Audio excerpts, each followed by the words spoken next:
Salute, salute, salute, and welcome. Welcome back to the Black Ocean. Now, so we can deep in with your host, the one and only Great Black Shark. Oh, yes, ladies and gentlemen, we are about to all the way down from the A road to the zero. I told y'all this was coming.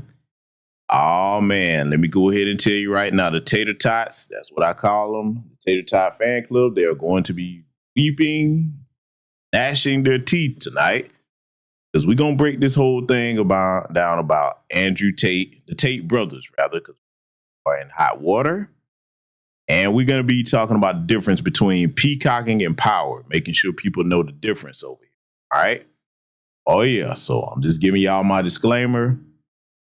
If you are a person that worships any type of celebrity or any type of famous personalities, if you're a type of person that think that they can do no wrong, you zig when you should have zagged, because we turn sacred cows into hamburger over here. That is a tradition on this platform. Because, family, let me tell you something. This is a long overdue subject matter, all right? And a lot of people are going to be afraid to broach it because of this particular personality or personalities, whatever you want to call them, all right? But we're going to have to talk about it over here tonight because, unfortunately, a lot of the younger people and some of these young men are in our community. They look up to and idolize the Tate brothers, a lot of the philosophy that they espouse. I'm not going to say that they don't say some things that sound positive, but we're going to give y'all a refresher course on why none of our people should be looking up to them and trying to subscribe to their particular philosophy and ideology. All right, we're going to be very thorough with this. And we're going to break down exactly what all the problems are about everything that they espouse, okay?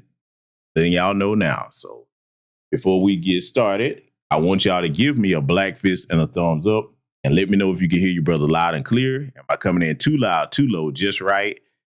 Give me a black fist or a thumbs up in the chat. All right? I want to make sure that I can be heard because, yeah, I got to do it to him. I got to do it to him. And, you know, before I even say that, all right, let me tell y'all this.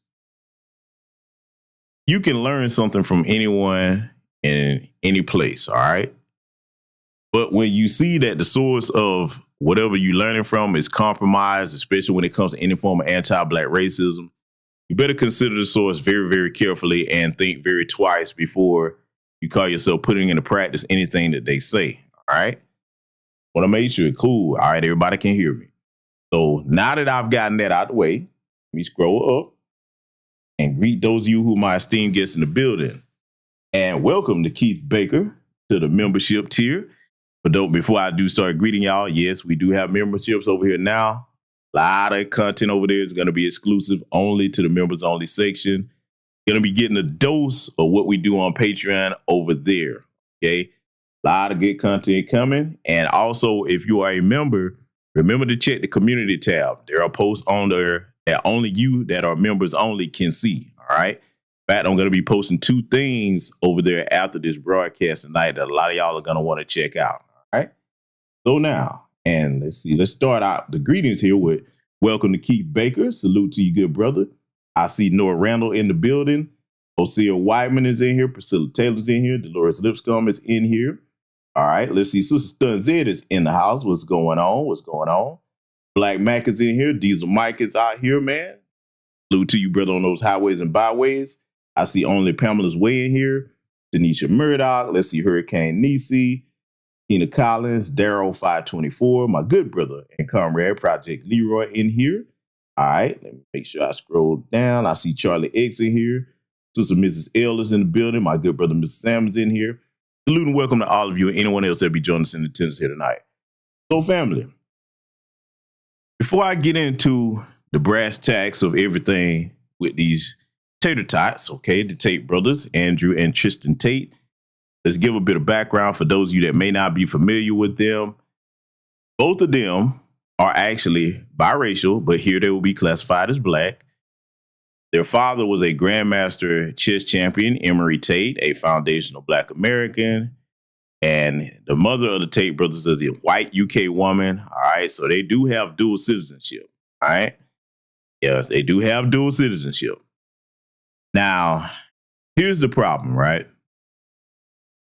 Before I get into this, let me make some things clear. I don't have nothing but love for our biracial brothers and sisters as long as you are mentally on code with us. Say it again, I don't have nothing but love for my biracial brothers and sisters. Here you will be classified as black as long as you're mentally on code with us. Now, where I have an issue with you at, not because of how you were born, nobody can help that, is when you start to espouse the ideology and the rantings of like Herschel Walker's son, a Doja Cat. I mean, do I need to keep naming it? y'all know the usual suspects, okay? The Tate brothers would suffer from what's called being tragic mulattoes. We're just gonna call it what it is. So if you're not in that category, take no offense to what I'm saying tonight. Only hit dogs will holler. To make that clear, all right? The second thing that I need to point out, when you address and critique people like this, a lot of people tend to think that just because a person is wealthy or just because someone has a lot of status or fame, any critique upon them is hating and you just don't like them. Let me explain something to y'all, man. And I've said this for years on my channel. My day ones know where I'm going. Those two things are a big problem in a segment. Notice I said a segment of Black America. You have no business when someone is giving an objective critique about somebody that has committed a very egregious, or people that have committed very egregious, stupid acts. We're going to call it what it is, stupid. And then you just try to relegate it to, if you say anything about them, it's hating or you don't like them. That is puerile-minded, childish thinking, okay? Very puerile-minded. It does not matter how much money someone has. That is not a shield against critique. If somebody critiques what they do, it does not mean that they're envious of them or want to be in their position. I mean, especially if this person is very stupid or the people are very stupid. And it's not just Tate brothers. There's a lot of stupid, wealthy people. Okay? Get that straight. Then when it comes to the don't like them, I tell black folks all the time, when it comes to objective thinking, like should not even enter into the equation. That costs us very dearly in the world of politics, whether you call yourself trying to be a Republican, Democrat, etc. Like should not enter into it. Whether something is true or false is what should enter into it, okay? That's what we're going to be broaching this from here tonight. I'm going to be very direct and harsh with my language. We're going to get into how you become like the Tate brothers, okay? We definitely are going to do it here tonight because I'm going to tell y'all something. I am not the only person that's going to critique this here tonight. I'm not the only person that has broached the subject matter. In fact, I'm looking for something right now as we speak. I think we're going to open the broadcast with that as soon as I can find this here. It is very sensitive subject matter, but it's subject matter that has to be addressed none alike because we are not in a position as a community. I'm talking about Black America, foundational Black American freedmen. We don't have the luxury to play games about matters of anti-Black racism. All right. And I don't care whether you're a Black man or a Black woman in our lineage. I get it. People end up with people outside the community. That in itself is not a problem. When you get with those people and you start espousing the likes of Myron Gaines or Candace Owens, etc., Larry Elder, take your pick. Y'all know who the usual suspects are. That's where the problem becomes. Okay. And then when you start having children, and for whatever reason, you go your separate ways with that white person, because we talk about them in particular, or the white adjacent, then they start espousing the ideology of that white parent because that's the household that they're raised in. All right, and a lot of problems come with that over years. We've seen how that goes. I mean, that's never a good idea. I mean, look at the likes of Brittany Renner. Why y'all think she's so batshit crazy, huh? Hey, yeah, she was raised with that white side of her family. All right. And when they turn out like that, is with the boys, we see a lot of sexual confusion. And with the girls, you know, it's a lot of abuse. I mean, it's a whole bunch that goes into that. And I'm just saying, for me, That's just not something I want to take the risk on with all the other things that go along with that. If you're dealing with them folks, they get angry at you and accuse you of something you didn't do. You're looking at that. So, I mean, for me, that's just not a choice I would make. Now, people are going to do what they want to do. A lot of people are going to have to learn the hard way about that. All right. You can't make somebody do anything. Just getting that out the way. I'm covering all the bases before we get into everything we need to talk about. All right. Yeah, I mean, you seen what happened with Christian Obumseli.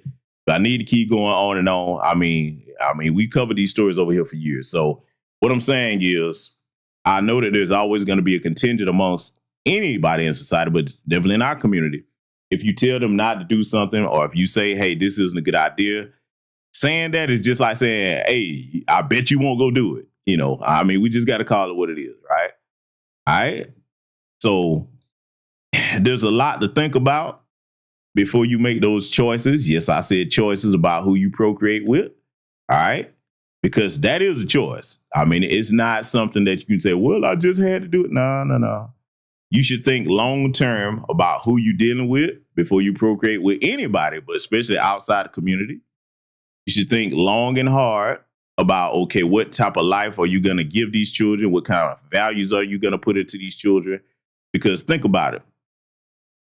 Let's just say you raise, you get with somebody in the Caucasian community. You have children with them, and then you got to decide what kind of values you're going to put in them. Okay. You better, if you're wise, teach them that, yes, you're genetically biracial as far as what you are, but in this country, you're going to be classified as black. So now you take issues like George Floyd, or, what happened to George Floyd, that murder. I mean, if that black parent isn't there and that black parent doesn't have any sense, you know what they're going to be telling them. But George Floyd was a criminal and all of that. And see, the danger for that is for even a biracial child in America that's classified as black, you start raising them to think like they're going to be accepted in the white community. And we know that that's just not going to happen. Even if you have a perfect scenario where, okay, that white person's family that you married to, they don't have an anti-black racist bone in their body. Okay, you get with them, and then they love that biracial child. You know what I'm saying? They love them just like one of their own, but that does not cover for the rest of their community. All right? Y'all follow me so far? Is everybody with me so far? We got to cover all the bases on this and leave no stones unturned so we can make this thing crystal clear for everybody that seems to have an issue with critiquing this type of subject matter. All right. So now, if you fast forward to looking at how you're going to raise these children, now you got to decide what neighborhoods you're going to live in. I'm just going to say, if you're going to do that, you better try to live near black folks or in a mixed community, because we're more accepting of everybody. All right. But if you go and move over there to them folks community and try to put those biracial kids in a predominantly white school, you know how that's going to go. Okay. You know how that's going to go. And those kids grow up a lot of times having like an identity crisis. Right.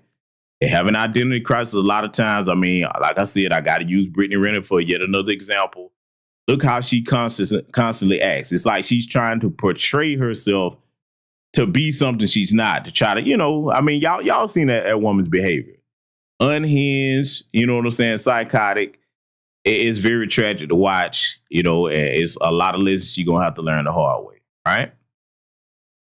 Now, if you love your child, you want to try to give your child the best start possible.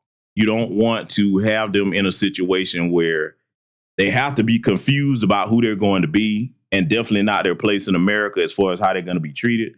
Because if those biracial children grow up thinking they can do what their white counterparts do, we all know how that works out. That never works out very well for, those black children that are actually biracial, but black here in America. There's no escaping that. You don't have to like it. That's just a fact. So now I'm going to play something for you here. All right. And I want y'all to listen very carefully to what our brother, Muhammad Ali, had to say about this. Now, this isn't going to be everybody's cup of tea. Everybody's not going to agree with this. I definitely do. And I want y'all to think long and hard about what's being said. Let me play this for y'all. No woman on this whole earth, not even a black woman in Muslim countries, can please me and cook for me and socialize and talk to me like my American black woman. No woman, and last is a white woman, can really identify with me and my feelings and the way I act and the way I talk. And you can't take no Chinese man and give him no Puerto Rican woman and holler about we're in love and you emotionally in love and physically, but really they're not happy because she's going to hear some Puerto Rican music, he's going to hear some Chinese music, and they're going to be clashing all the time. It's just nature. You can do what you want, but it's nature to want to be with your own. I want to be with my own. I love my people. That's all. I don't hate nobody. I'm going to play that one more time, and I want y'all to really listen to what he was saying because these words are just as relevant today as they were back then.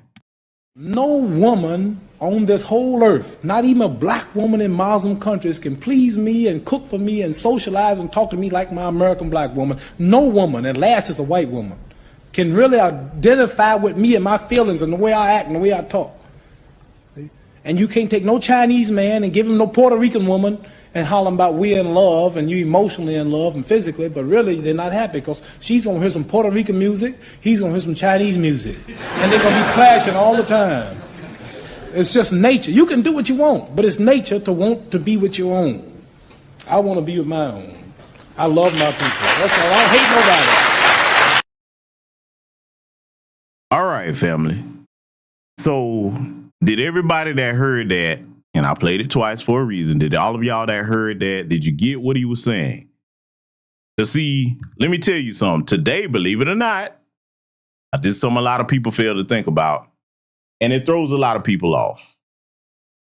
You have a lot of those folks in that community today.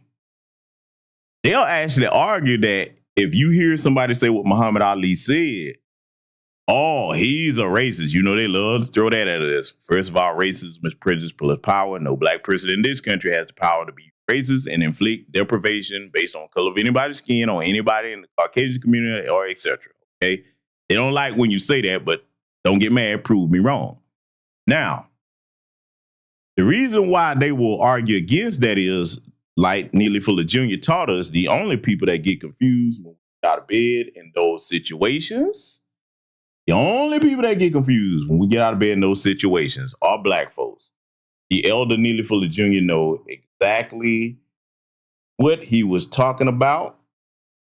He knew that in those situations, you just cannot ignore all the things that go along with our history with them people.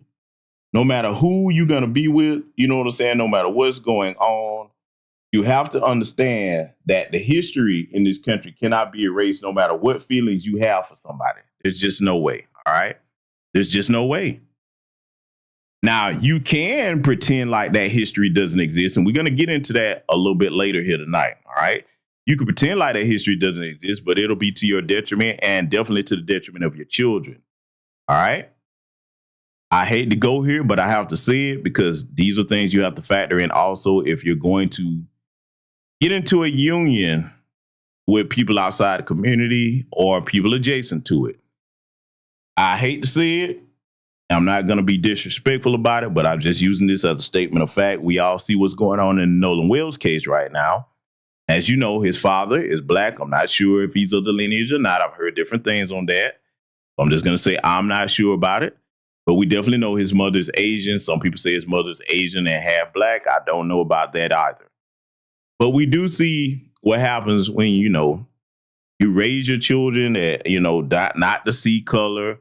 First of all, in this country, that is not a wise idea. Again, there's no knock at his parents. I'm saying this for anybody. In America, a country where everything is always about race. How you going to raise a black child, a biracial child, to say they don't see color? If you do that, I get the sentiment behind it, but it's unwise because everybody around them definitely sees color, especially in white America. Oh, they see color. If they didn't see color, they wouldn't have a lot of anti-black racism and things going on that we still see today. Reparations would have been paid. There wouldn't be discrimination across the board in every facet of society. Neely Fuller Jr. taught us about the 9 areas of people activity that they control in this country and definitely across the world. You wouldn't see any of that. So see, when you tell a black child, especially a biracial one, not to see color, and you espouse the philosophy of we're all one race, the human race, that's a true statement. But as I've said many times over the years, if you're the only person that believes in that, and then you have people outside of you that don't see it that way, you're the one that's vulnerable because you operating in a false sense of reality. Okay. And I'm going to make this statement and I'm going to say it again. I don't care what Caucasian America thinks. This platform is not for you. I can't stop you from listening. This is a classroom where I educate my people on that type of subject matter. Now, understand this. That flaw in that we're all one race, I don't see color ideology, it has you flying blind and it puts you in dangerous situations where you think that you just like everybody else and you really believe that. But then you get in a situation where you go out with a bunch of white folks, and we've seen many times, and then the black person doesn't come back. And we got to fight like hell to try to get some justice for what happened to you. See, when you procreate with them folks, you better think about all that. You got to think about all of it. Because if you don't, oftentimes you will find that there's tragedy. Now, let's get on into the Tate brothers here. First of all, let me go into about why when you see wealthy people, everybody that's wealthy is not powerful. Now, I know that sounds like an oxymoron. It does not. I'm going to break this all the way down for you, okay? Just because you have money, it doesn't give you power. Let me go over the 3 components of power for you all again. It's been a while since I've done this. If you're my Patreons or day ones, you already know this by heart, okay? From least to greatest, and this is what throws people off, from least to greatest, 3 components of power are money, respect, and information. Money, respect, and information. When you have all 3 in balance and you understand how to use all 3, that's where you have your power at. Money alone doesn't give you power if you don't know what to do with it, okay? It doesn't. Come back to that in a minute for anybody that's confused. Or you don't know what you're talking about. Oh, yeah? Just wait till I break this down for you. Now, respect. That is a component of power that you want to have more respect than fear, and I'm going to tell you why. A lot of people think it's better to be feared than respected. I've given this analogy about that. Consider a bully on a playground that beat people up, okay? You whoop everybody's ass, you take their lunch money, et cetera, et cetera. All right, cool. If that bully hurts himself on that playground, you think all the people that the bully beat up ain't going to come and get their pound of flesh back and whoop his ass or her ass? Now, if the bully had respect from people, none of that would occur. Respect is a currency that opens many doors long before your foot ever gets anywhere near them. In fact, the business, respect will bring you opportunities based off people having that currency for you. Yes, it is a currency because having respect from people can, connect you to many different things and draw many opportunities to you. Now, the most powerful component of power, this is the one that a lot of people don't even stop and think about. Y'all going to learn something over here tonight if you've never heard this. The most powerful component of power is information. Why? Because you have to have information to attain and maintain the other 2, respect and money. Everything begins with having the right information. If you don't have the right information, you can't do anything and actually have a favorable outcome or a successful outcome. You have the right information. You know how to acquire and maintain respect with everybody that you deal with. Definitely, if you have the right information, you know how to acquire significant finances and maintain them and grow them and use them to the benefit of not just you, but your family and your community. Now, when you can wield all 3 of those components of power together in an intelligent manner, that's where you become a formidable person to deal with. That's where you have power. Just having money, a lot of people get this misconstrued because you have a lot of things. You can do this, you can do that. Sure, you can do whatever you want if you have enough money. But if you have it and you don't know how to manage it or you don't know how to use it for your benefit, when you're going to be doing silly things like the Tates, they're facing 38 charges in the UK. For those of you that don't know, dummies thought that they was going to be over here and not be extradited. I don't know what they were thinking. I guess they thought Big Daddy Orange Man was going to save them. No, that's not how that works. It's not how that works. You see, for all that mouth that Andrew Tate and his brother have, if you really understood money and considered, considering his career, he was a 4-time world champion kickboxer. Can't take nothing away from him there. He would be what you consider nouveau rich. He didn't grow up with a lot of money like that. He came into that later through that webcam business, which is exactly what got him into trouble he's going to get in here with these charges he's facing. If he was smart and he came from old money, he would understand that, okay, yes, this money is nice, but money is not just for having nice things and showing off and running around talking about, I'm top J. No, that's not what money is for. A smart person uses their economic resources to buy influence. Especially if you're going to be the type of person where you're going to be involved in nefarious activity, you better plan ahead. No matter what you do, if it's illegal, you're going to get caught. Your number's going to be up some point in time. So you would think, okay, let me make sure I take care of the business class wherever I'm going to be. Let me make sure I take care of the legal class. Let me make sure I engage in philanthropy where my public image is boosted so high that if anything is leveled at me, it's going to be hard for people to convict me in a court of public opinion, which does actually matter. And definitely if you've taken the steps to ensure that you have the proper influence, friends in high places, now you're not so much worried about any charges that come at you, whether they're true or false. We just calling it what it is. We're not talking about what's right or wrong. We're just making a statement of fact. The Tates don't do that. Let me tell you why they probably found a hard time if they ever did try to get into certain significant higher, echelon circles. I'm going to tell you one of the problems about them, okay? Particularly in white America.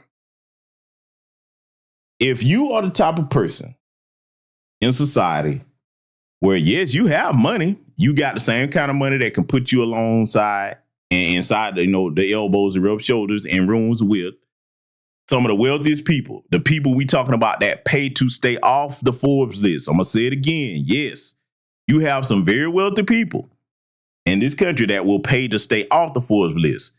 We all know some of the well-known family names, the Vanderbilts, the Kochs, the Rockefellers, etc. Y'all know the usual suspects. But there are other wealthy white family names in here where unless you moved in certain industries, you wouldn't know who they were. We're talking multimillionaires and billionaires sitting right next to them, but you would have to know who that person is to understand that they have significant wealth. They're not wearing their wealth. They're not driving flashy cars. They're not bragging about what they got. And see, if you put the Tates, nouveau rich, in rooms where there's old white money, those wealthy white people are going to look at them like, oh, no, we can't bring you around us because you talk too much. See, power is in silence. Silence is very loud when you know how to move powerfully. You understand that? I'm going to say it again. Silence is very loud when you know how to move powerfully. You take a bunch of big mouth cornballs that are nouveau rich and put them in rooms with old white money that have old dirty white secrets. Well, a couple things are going to happen. They're either going to try to discourage them from coming around them or prevent them from coming around.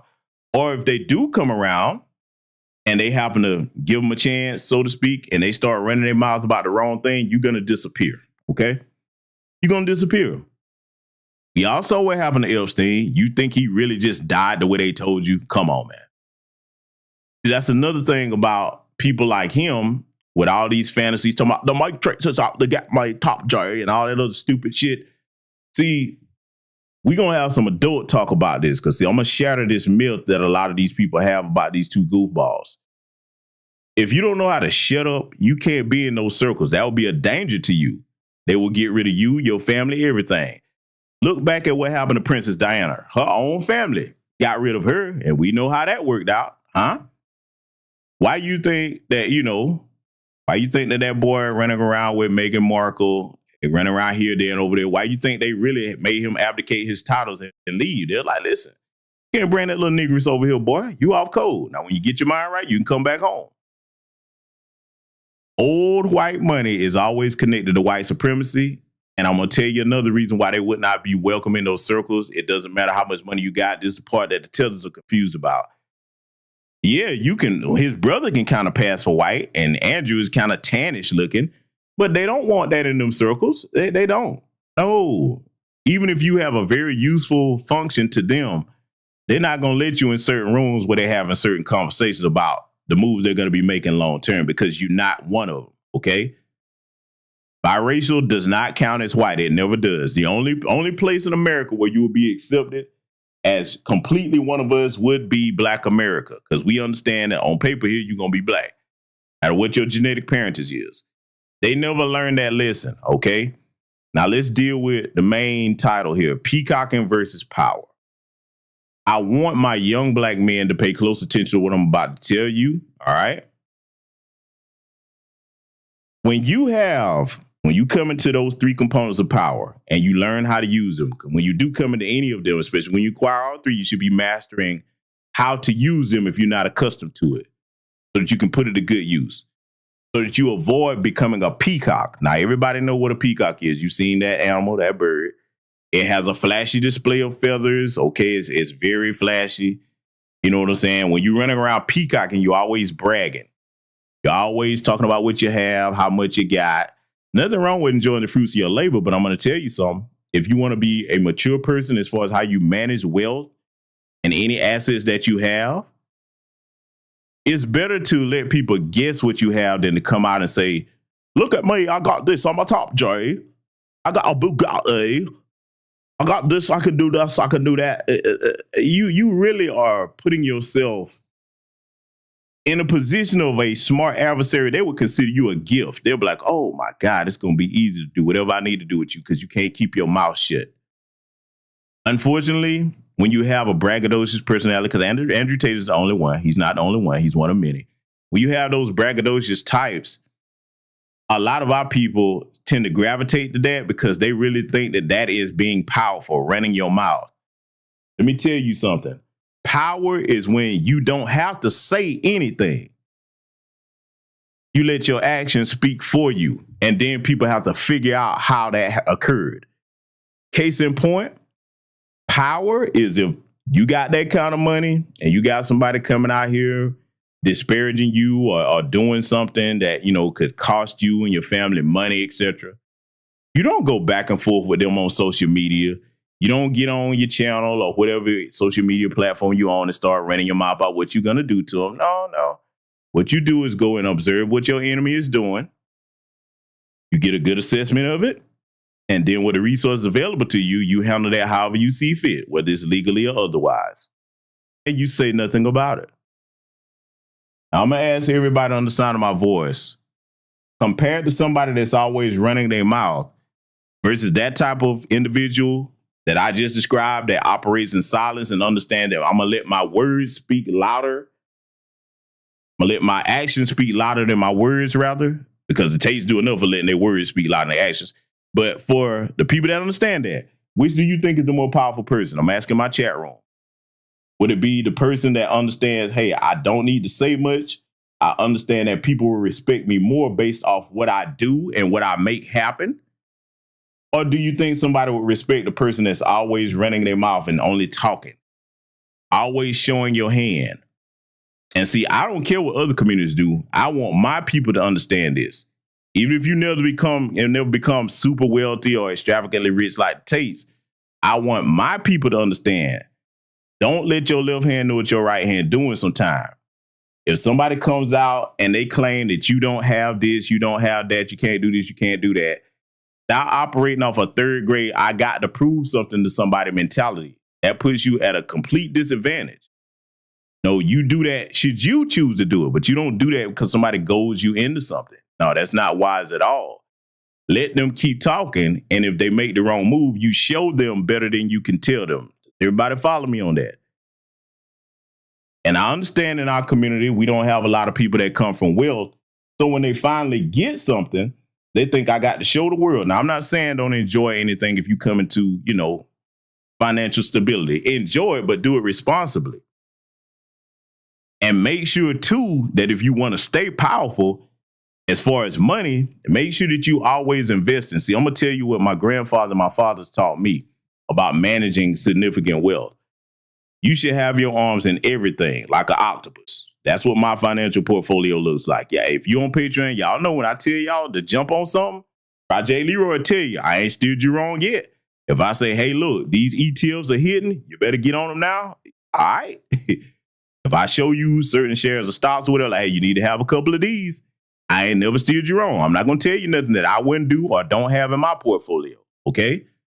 And see, the reason why you want to become a smart investor is you don't want to just rely on what you have liquid. You want to set up passive, perpetual, consistent income that's coming in. And you can't do that if you're running around trying to give every dollar that you have back to corporations because your self-esteem is low and you think having a name brand watch that's expensive, clothes, etc., you think that's how you show that you're powerful. No, you're showing the corporations and people around you that are old money that you're very stupid. You're showing them that you can be easily manipulated. I'm not saying don't have nice things. I'm saying that if you let those things define your identity, you really don't understand what wealth and power is all about. Because for those of us that are foundational Black American freedmen, have I not always told you that any time that you go out and you have, because we have to do business with these corporations, especially those that we don't own, my philosophy that was taught to me was always this. You make sure that whatever you buy, for example, if it's an iPhone, ladies, if it's purses, shoes, whatever any of us buy, if you have more than one of it, make sure if it's a publicly traded company that you own shares and ETFs in that specific item. Because until we pay reparations, we got to get it back somehow. There's an avenue for you, okay? See, that's something that white people already teach their people this, but see, you got to think about it this way for those of us that are foundational Black Americans. We don't run the majority of these corporations. So for the people that fit the criteria that I just described, where you have low self-esteem and you think that having particular name brands of things is going to make you seem powerful or make you be accepted by folks, again, the white folks' kids are going to be running these corporations that you keep dumping your money into. Yeah, a lot of y'all probably never heard it described like that, right? So I'm just trying to break this down to y'all about why that peacocking crap is not wise. And it is something that if you see your children starting to adopt that type of ideology, you got to break that very quickly, because that leaves them very vulnerable, especially in the business arena and in the world, period, as a Black person. You should always be trying to absorb as much knowledge as you can to add to those three components of power and then refine how you use them. See, what I would love for our people to start doing, instead of running around peacocking and showing everybody what you got and flexing your next move, you can do this, you can do that. How about be quiet, get with your peers in the community, and you do the same thing that them folks do. You have behind closed doors meetings where it's only us in it, and you start discussing, okay, you got this over here, you got this over here, you got this over here. How can we better use all the components of power that we have to gain control of our community and provide opportunities for our people? See, let me tell you something else. I want any young Black person on the side of my voice to listen to this also. And any Black person can do this, right? White folks not going to like what I'm telling you here tonight, all right? And I'm going to tell you, with what I'm dropping here tonight, I just may put this in members only, because I'm going to go deep on this, okay? If you've never thought about it, especially for my young Black people, I want you to look at where you live, no matter where you are. And I want you to start learning where the economic real estate is in your city, okay, wherever you live. Now, when I say economic real estate, I'm talking about the things that generate the most money for the city. And ask yourself, how much of that do Black people own? And then ask yourself, is there an opportunity for any of us to get that and maintain it? And if you do acquire any of those parts of economic real estate in any city that you're in, you don't sell that. You keep that in your family and in your community. See, this is the problem with a lot of situations, even with the Nolan Wells situation down here in Mississippi. Mississippi, our brothers and sisters down there on average are in very sore financial straits due to the way they have that set up artificially to keep them in an economic chokehold. Now, you would think that a lot of our most wealthy that can do more faster. And let me clarify this. I'm not saying just wait on wealthy people in our community. That's the whole wait on Michael Jordan, Oprah mentality. I'm not saying that. I'm just saying they can do more faster than the average person. Doesn't mean that we don't all do our part. But if our most wealthy had the right mindset, they would come into places like that and set up economic opportunities for Black people to not be in such destitute states where they're not at the mercy of a corrupt government when something happens to one of us. Because, see, running your mouth is one thing, but you got to have some power behind that. And power in this country starts with dollars, okay? And the other two components of power that I mentioned. Now, if you had it like that in Mississippi, it would be hard for them to get away with things. I'm not saying my city, Atlanta, Georgia, is perfect, but we do have those three components of power here in our community. And most black folks down here got sense enough not to sell something and keep it in the family, or if not in the family, keep it in the community. Now, a lot of people might have a problem with that, but what you think these other groups do? White America does it. East Indian, Arab, Asian, white Hispanic America, all of them do it. All of them do it here. The one thing that some of them will tell you, even if you had the dollar amount to go and buy a piece of economic real estate, they're going to tell you, hey, man, it's not about the money. I just can't sell it to you. The most honest of them will tell you that to your face. Now, you can say discrimination, whatever, but that's how they've been operating. They box us out of wealth. And see, this is why I'm not a big proponent of including them into anything we do like that. I have no guilt about it. Think about it. When you walk into a place, anytime you've ever seen this, when you walk into a place where there's a majority of white folks, if they discussing something important, they get quiet when the niggas come around or change the subject. And see, the tragic mulatto Tates, they never learned that lesson because they grew up primarily in the UK under their mother's tutelage. This is why they so game goofy and they sound so silly, as we're going to prove here shortly, okay? So I just wanted to go over some of the differences about why peacocking isn't power, especially for a man. And no disrespect to our sisters, but that behavior, yeah, leave that to the women and children that don't know no better. Now, we got sisters out here that know the difference, but I'm just saying it's very unbecoming for a man to run around talking about what you got all the time. You place a target on your back, your family's back. Even in the business arena, you make it very easy to predict your what's going on with you. In fact, the power position would be to downplay what you have. You broke. I'm like, yeah, you're right. I ain't got nothing. I really don't. You can't do this yet. You're right. I can't. Mm-hmm. And then if you have to show somebody better than you can tell them, that's when you let your actions speak louder than your words, okay? I'm just giving y'all the game on that because a lot of people have not mastered how to do that in our community. And it's cost people a lot. Sometimes people running their mouths about what they're going to do and what they trying to do. It sets up, in this system of white supremacy, it sets you up to be sabotaged. How can they sabotage you if they don't know? Sometimes you don't announce your plans until they have been completed. Can't sabotage something that you don't know nothing about. But see, some people, shoot themselves in the foot because they never learned what I just taught y'all here tonight, okay? So now we're going to get into reminding y'all who the Tates are. And like I said, I'm going to be stopping this, critique it where need be. We're going to further, elaborate on why peacocking is not power. Let's get into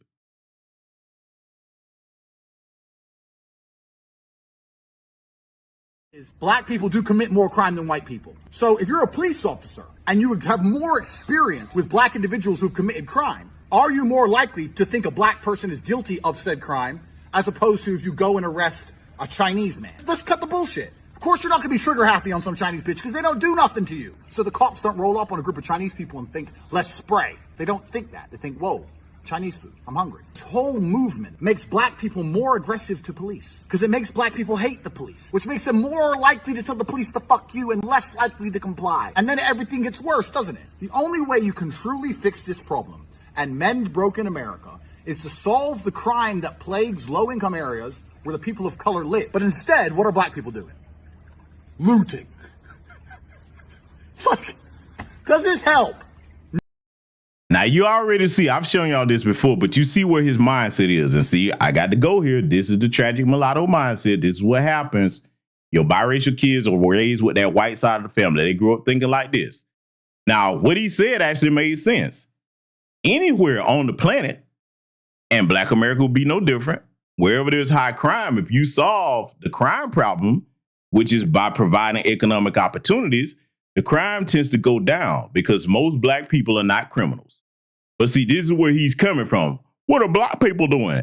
Notice he just said black people are speaking in absolutes. He didn't say some black people are looting and doing this or that. What are black people doing? Looting. See, that's where you think he got that mentality from. Instead of saying, hey, provide economic opportunities in these areas, and most people that want to get something going, they're not going to resort to anything illegal to make money.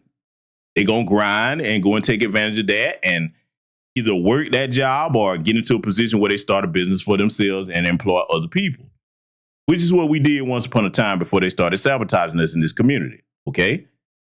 We all know the history of Tulsa, Black Wall Street, Slocum, Texas. I could go on and on, be here all night. We get it. We do, but he doesn't know that history. So this is why when he opens his mouth, he speaks from a place of ignorance, not intelligence. And that type of ignorance is going to show you how he got himself in this situation, because he really do believe that. So now the irony about what he's saying, and I'm going to let him continue here in a minute. The irony about what he's saying, family, is this. If what he said was true, then why is he right now in custody in the UK and has been extradited? If what he was saying was not true, well, then, hey, you basically, you think you one of them white folks. You think that you more white than black. Why didn't they protect you and your brother, Andrew? Huh? Oh, it hurts when you go there, don't it? Oh, y'all see that? Oh, yeah, I told you they're going to cry about this one tonight. I am just getting started. Believe me, the skillet is just heating up. We're going to cook these jokers over here tonight. We're going to cook them with logic and facts, and people might not like what I'm saying. They're not going to be able to see online, because look at how the events are playing out. You got 38 charges on you, and if you get convicted, that's pretty much you're going to be over there for life. It's over with. Your freedom is over. All that top J stuff is going out the window.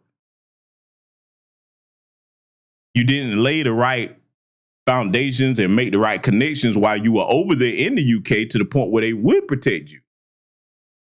And now look at you. And see, the most irresponsible thing, we're going to get into that a bit later here. We're going to get into that a bit later, because I'm going to introduce you to his brother in case you had never heard his brother talk, because his brother is just as far gone. I know a lot of y'all don't follow these goofballs.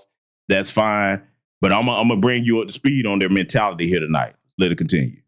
No, it doesn't help. Cops always come at me hard, man. I didn't do nothing.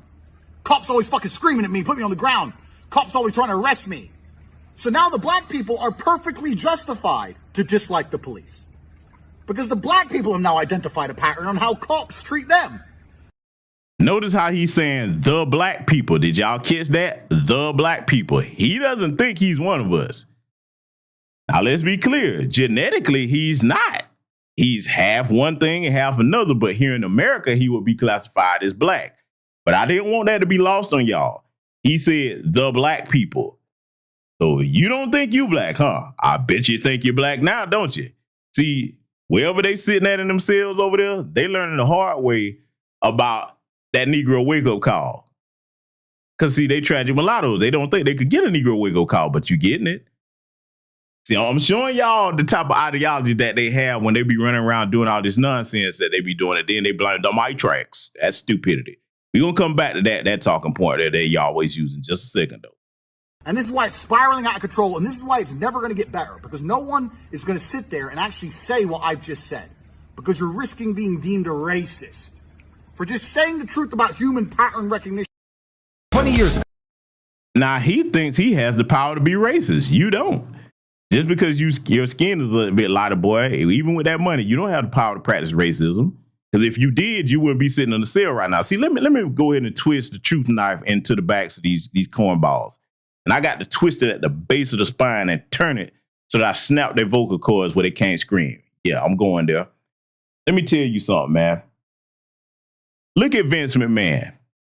Y'all familiar with the wrestling promoter Vince McMahon, or former wrestling promoter Vince McMahon, Vincent Kennedy McMahon of WWE? Some know it as WWF before they changed it. Now look at those charges that were on him.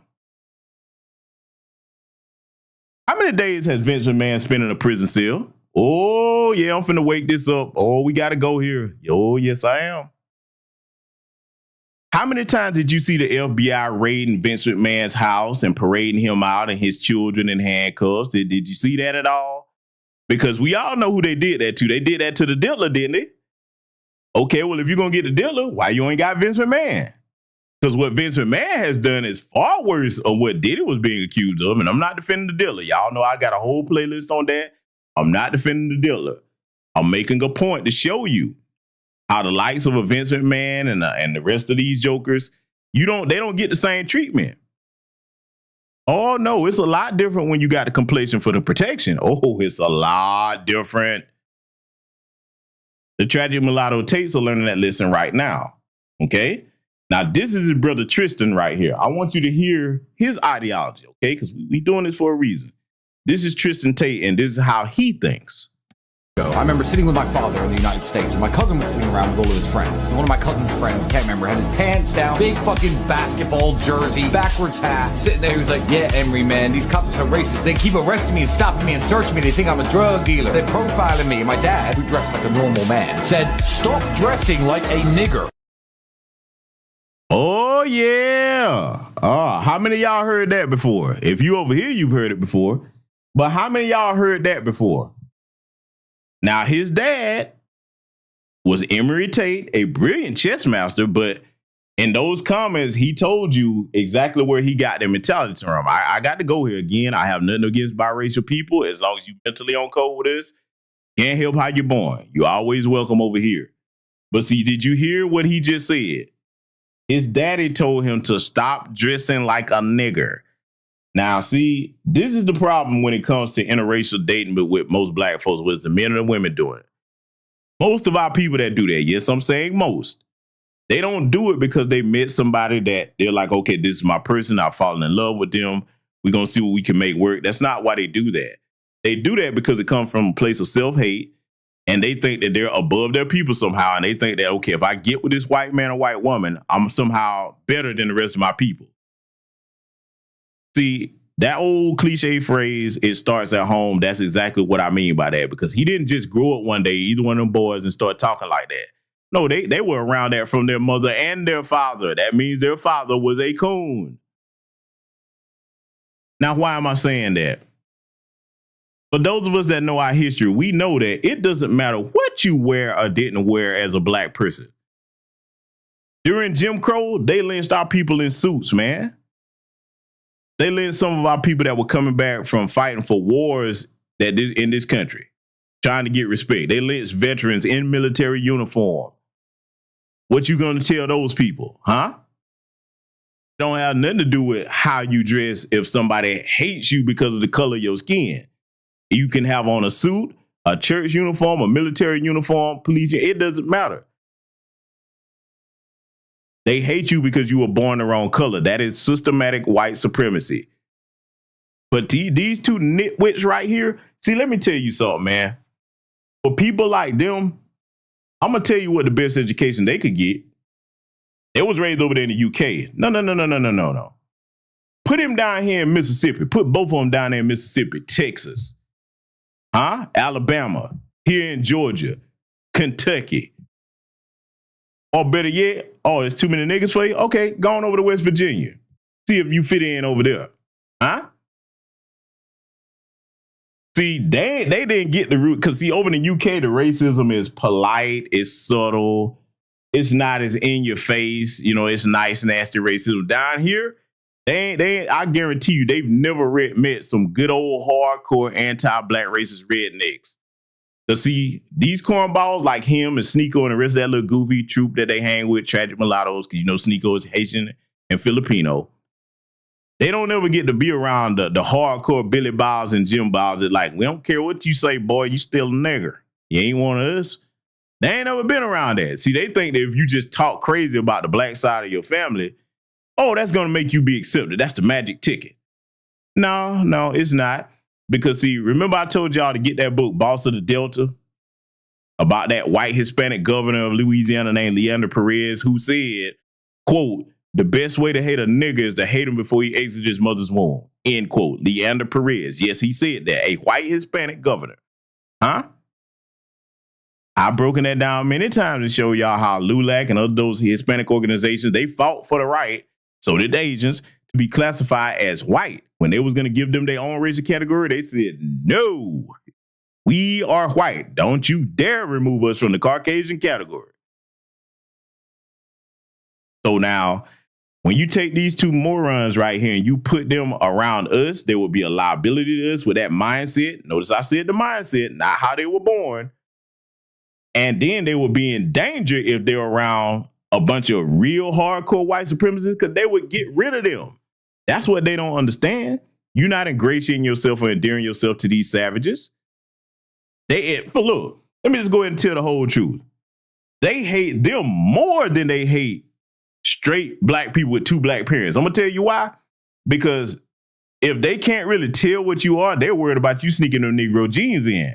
Why you think that, the royal or the soiled family, as I call them, why you think the soiled family in the UK don't want Meghan Markle over there with her little, biracial baby? They're like, oh no, we got rid of Charlotte of Mecklenburg. If you know anything about their history, like, you know how long it took us to get these half Negro genes out our bloodline? You can't come back over here starting us back at square one. So that's basically what they told Prince Harry. They're like, hey, look, boy, you go out there and have fun with your little attractive mulatto all you want, but when you get your mind right and abandon her and that kid, then you come on back over here. But until then, she's not going to be over here and have no official titles. And y'all remember what she was going through. She didn't even have sense enough to acknowledge the racism that was against her. And she did, and still hadn't, from what I understand, right? So see, I'm making it make sense. I'm going to play a bit of history that they're not familiar with, though, because see, if they had been faced with this, they would be singing a different tune. All right. Let's play this real quick. Set up a 20-man committee to do away with this vulgar, animalistic, nigger rock and roll bop. Our committee will check with the restaurant owners and the cafes to see what bebop records is on their machines and then ask them to do away with them. Our committee will judge the records according to who they're by. And if they can't a singer or a nigger version of this rock and roll bop, they'll play the record and then just use their judgment in whether it should come off or not.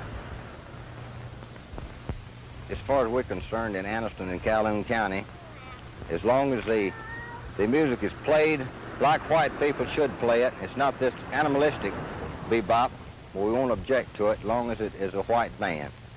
But we don't want this nigger version of the rock and roll bop. All right, y'all heard that, right?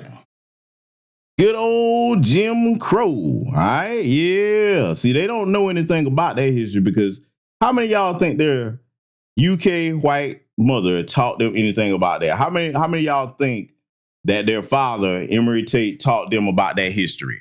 Huh? See, these are the people that will tell you that during that time period, our people just need to stop being victims. Y'all heard that phrase before. Only a fool says that, right? Because if you're being victimized, that makes you a victim. We're talking about systematically. We're not talking about sitting somewhere with your head held down, just like, oh, well, it's white supremacy. I can't do nothing. Nobody with any intelligence in this sector ever said that. We're talking about even if you have the education, even if you have a very vast vocabulary and you speak very articulately, even if you're charismatic, even if you got connections, even if you get yourself to the top of status, doors will still be closed to you for the simple fact that those people that run that, if they don't want your black ass in there, there's nothing that you're going to be able to do other than build your own to get into them doors. Now, am I telling any lies over here on this microphone tonight before I continue? Huh? Did I tell any lies? Huh? Can anybody find where I've stated anything false so far on this broadcast? Because, see, I'm going to make this stick over here in a way that's going to hurt a lot of their little fanboys' feelings. And, you know, I'm in the business of doing that. I really don't care about being liked or disliked. I'm telling the truth. Okay? And see, no matter how much peacocking they do, running around, talking about top joys and all this other stupid stuff, they don't understand that history here in America, it is actually worldwide. When we say white supremacy is global, that's exactly what we mean, family. We're not just saying that because it's a catchphrase. Look around. For anybody that doubts that, especially the tellers that may come over here, okay, show me the country, the predominantly melanated country, black, whatever you want to call it, where you have the ability to inflict with impunity what white folks inflict on you on the international stage. Don't worry, I'll wait. Show me. Where that country at? You're not going to find that country nowhere in Africa, Caribbean nations, Middle Eastern nations, Asian nations. Which one of these nations have the ability to inflict whatever the white nations from the West inflict on them with impunity? They say, all right, we did it to you. You got to take it. Ain't nothing you can do about it. Name that nation for me. Come on now. Oh yeah, we going here tonight. We ain't done. Oh, we are just getting started. We are just getting started. Can anybody name a nation where you have a melanated nation has the ability to do whatever they want, fly over a predominantly white country's airspace, bomb them the hill, come back and be like, what you gonna do about it? I'm gonna take it somewhere else. Name me the melanated or black nation anywhere on this planet where the head of state can say, hey, Donald Trump, hey, Emmanuel Macron, summon any one of these white Western nations, world leaders, and say, we holding the XYZ summit, you better have your pale ass over here at 9 o'clock a.m. sharp tomorrow, or else we putting sanctions on your entire country. Which nation that's melanated or black has the ability to do that? Come on, talk to me. I want to know. Oh, we gonna make it stick over here tonight. Yes, we are. Ooh, yes, we are. What nation is that, family? See, maybe I don't know this nation. Some of y'all might could fill me in. I do not know everything. Oh, no. I just know what I know, but I don't know everything. So is there anybody, no matter who you are, speak now, forever hold your peace, what nation has the ability to do that?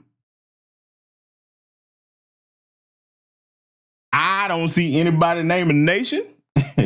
I definitely haven't seen that nation anywhere during my, my years of living. Hadn't been able to travel to no nation like that. In fact, I'll give you a bit of brief backstory and history. When you look at South Africa, when it was under apartheid, they had nuclear weapons.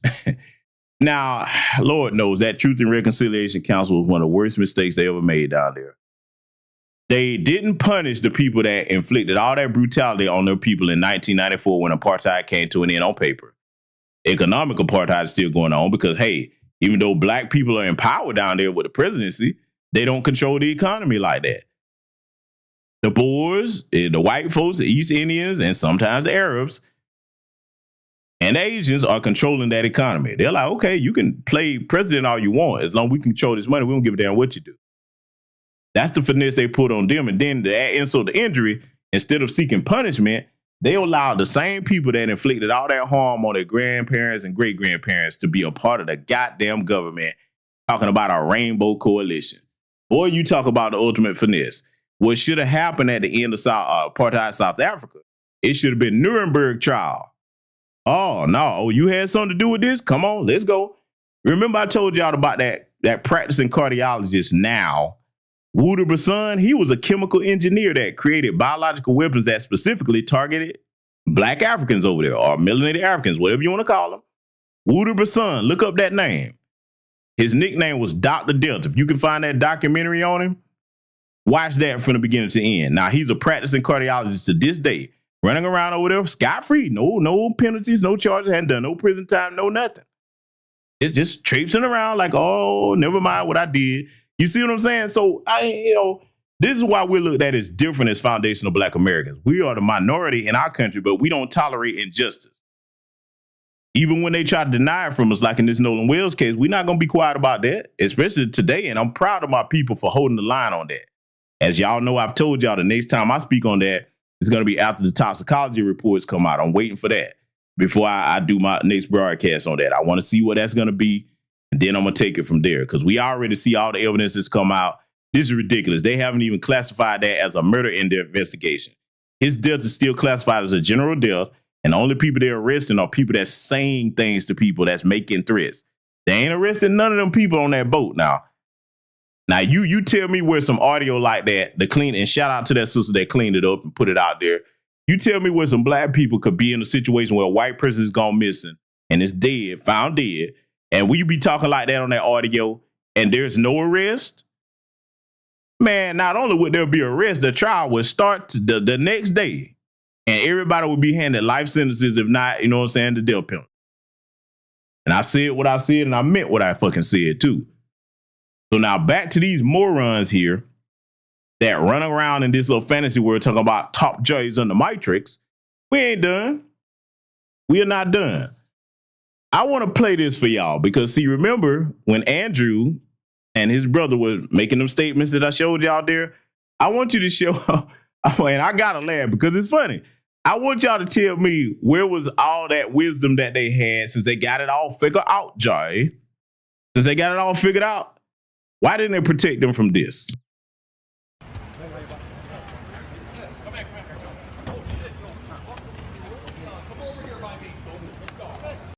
Oh, look how he looking, boy. Did you see how he looked when them feds ran up on him? What the hell is this? I'm Top Joy.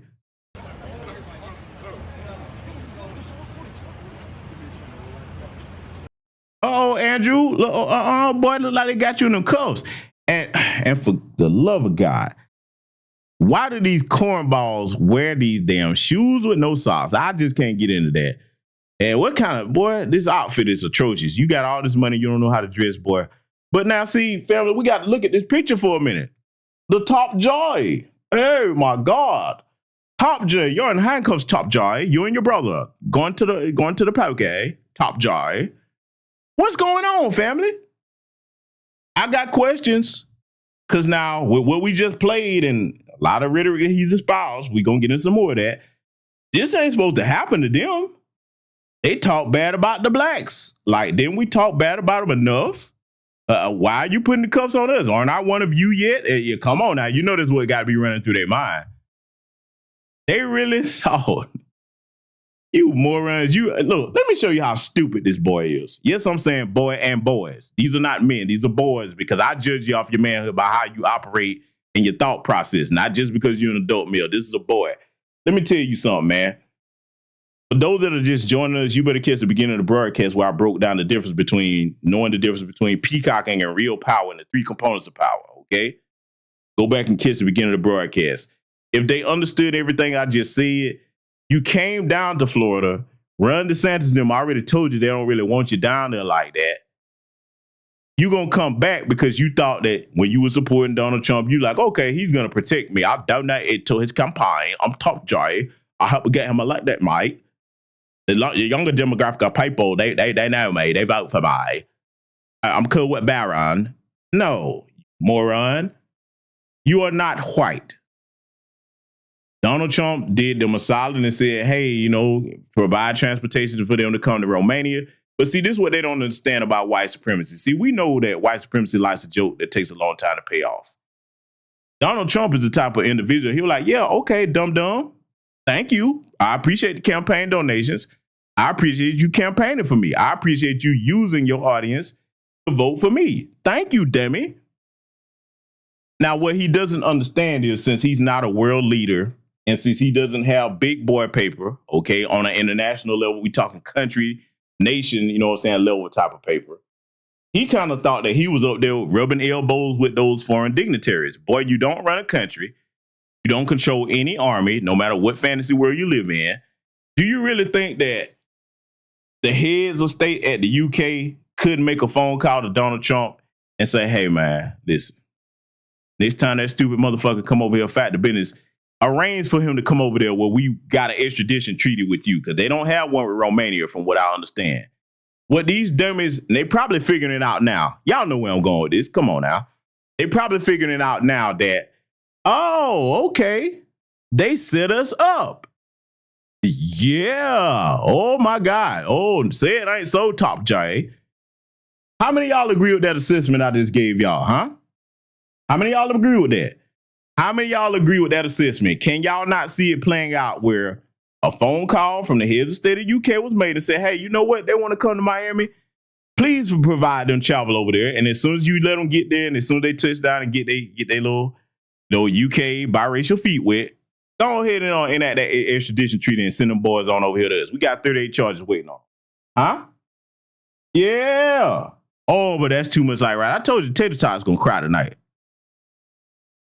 Oh, Tater Tots, if you're listening, don't get mad. Tell me where I'm wrong at. That's what I want you to do, Tater Tots. See, when you understand power and how to move, a smart person would have said, the UK has charges on me. Let me not take my stupid ass to a country where I can be extradited because they have an extradition treaty. See, this is why they ran to Dubai. They were safe over there. They should have stayed their stupid asses over there. You got in all these charges and all these trouble with these women. We're going to come back to that point in a minute here, okay? You got all this going on. You find a safe zone where you could just deal with your wealth and chill out. Make sure if you get on a plane, go somewhere, make sure you don't stop in none of them countries that's got an extradition treaty with the UK or the United States. You good. They would have had to go through a great deal to get them out from over there. Now, is it still possible they could have got them? Sure. If you come with a little paper with them, the Arabs over there, oh yeah, they'll turn and look the other way. They'll be like, oh yeah, you gonna do this for us or another favor on the geopolitical stage.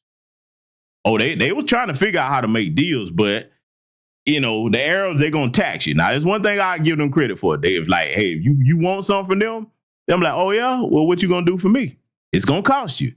So they were probably like, oh man, what they asking for to get them to give them up or send them to us, it's just too much. We'll just let them sit there and then sooner or later they'll make a mistake.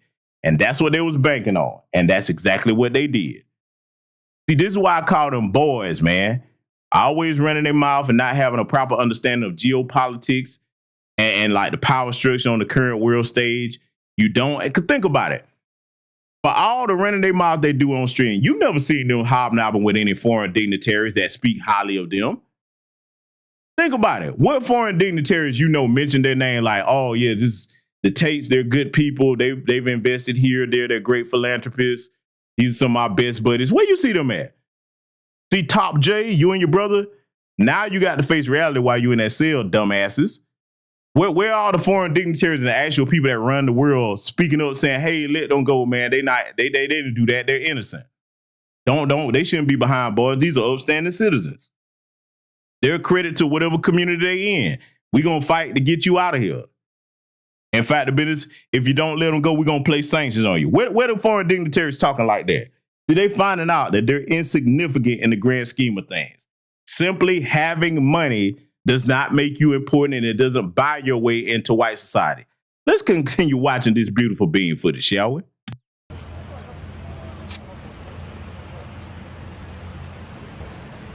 Back up. Back up.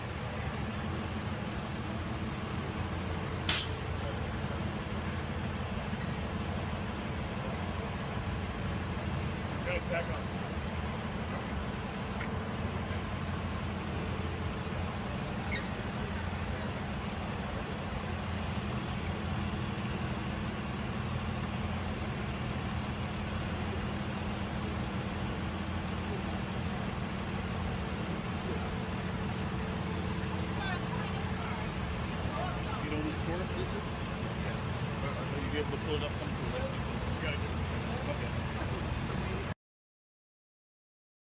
Well. The chickens came home to roost, did they not? Ladies and gentlemen, the chickens came home to roost. Oh my, oh my, oh my. Oh, I know that's so sad. Chat room, are you sad? Does that make you guys sad? Oh my. Should we play some small violin music?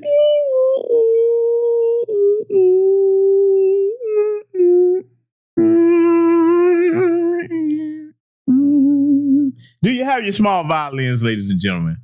Oh, it breaks my heart. What are we gonna do without our top joy? What are we gonna do? Yeah, morons. I've covered extensively over here on this channel. Look at my archives of how they got themselves in this mess. But see, before I cover this broadcast y'all recognize from Patreon, Andrew Tate, Tragic Mulatto Hate. Okay. I already broke down a lot in that broadcast. For those of you that are Patreon subscribers, you know we're finna get ready to go. We're going to play some portions from that, but we're going to add some more context to it here tonight. Because see, in my previous broadcast on this main channel here, I told you how basically what they had was a webcam business over there in Romania where it wasn't illegal, okay? And they got women that were over there to do the webcam thing. Basically, they were trying to run some type of pimp-like operation, but where they fucked up at, they started getting underage girls to work for them. Hence some of the charges they got on them now, all right? They made a lot of money from it. That's how they got their wealth factor business, okay? Where they fucked up at, minute that they started getting them underage girls and you know, moving to other countries and stuff where that's not legal and trying to keep it going.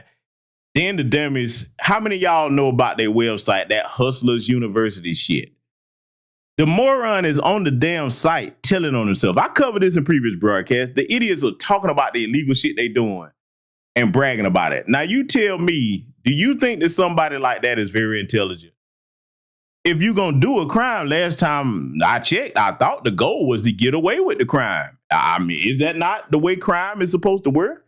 Now I get it, I'm a Gen X, so I'm getting old, but maybe the definition of crime has changed. Huh? Project Leroy said, hope Andrew Tate has his boxing skills figured out before he gets locked away for good. We all remember that pink glove. Oh, yeah, pink gloves whooped that ass. A pink glove punk put him on his knees in the I'm ready to give fellatio position. That was one of the most embarrassing things ever. Brother, I ain't going to even do it to him tonight. I started to put it in here, but I said, nah, I ain't going to do it. Horrible, tragic, but we remember this. It's an internet immortality from now on, okay? But see, you know, when you're dumb like these tragic mulattoes here, you go on your website and you basically you gave any federal organization anywhere in the world all the ammunition they need. They said they're compiling evidence because, look, if you've been assigned to the case with these morons, it's the greatest case ever. They constantly telling on themselves. They provide you ain't got to do no extensive investigation, trying to do any type of covert, investigation with private eyes. No, you just sit back and let them talk. Greatest gift ever. Like, oh, but Birdman hand rule, like, oh my God, I can't believe you said this. These idiots, man. But, they top G though. We don't know nothing. So we're going to take a look at some of his philosophy here because I do see how some of the things he says kind of draws in some of these younger guys. I'm not going to say it's no truth to none of it. But what I would tell you, if you're a Tater Tot fan, don't you think that the person that you idolize or look up to, or you think is some sage or fountainhead of wisdom, don't you think that their lives should reflect that? Now, I fully acknowledge, yes, anybody can make up an accusation or lie on you, and you should be innocent to proven guilty.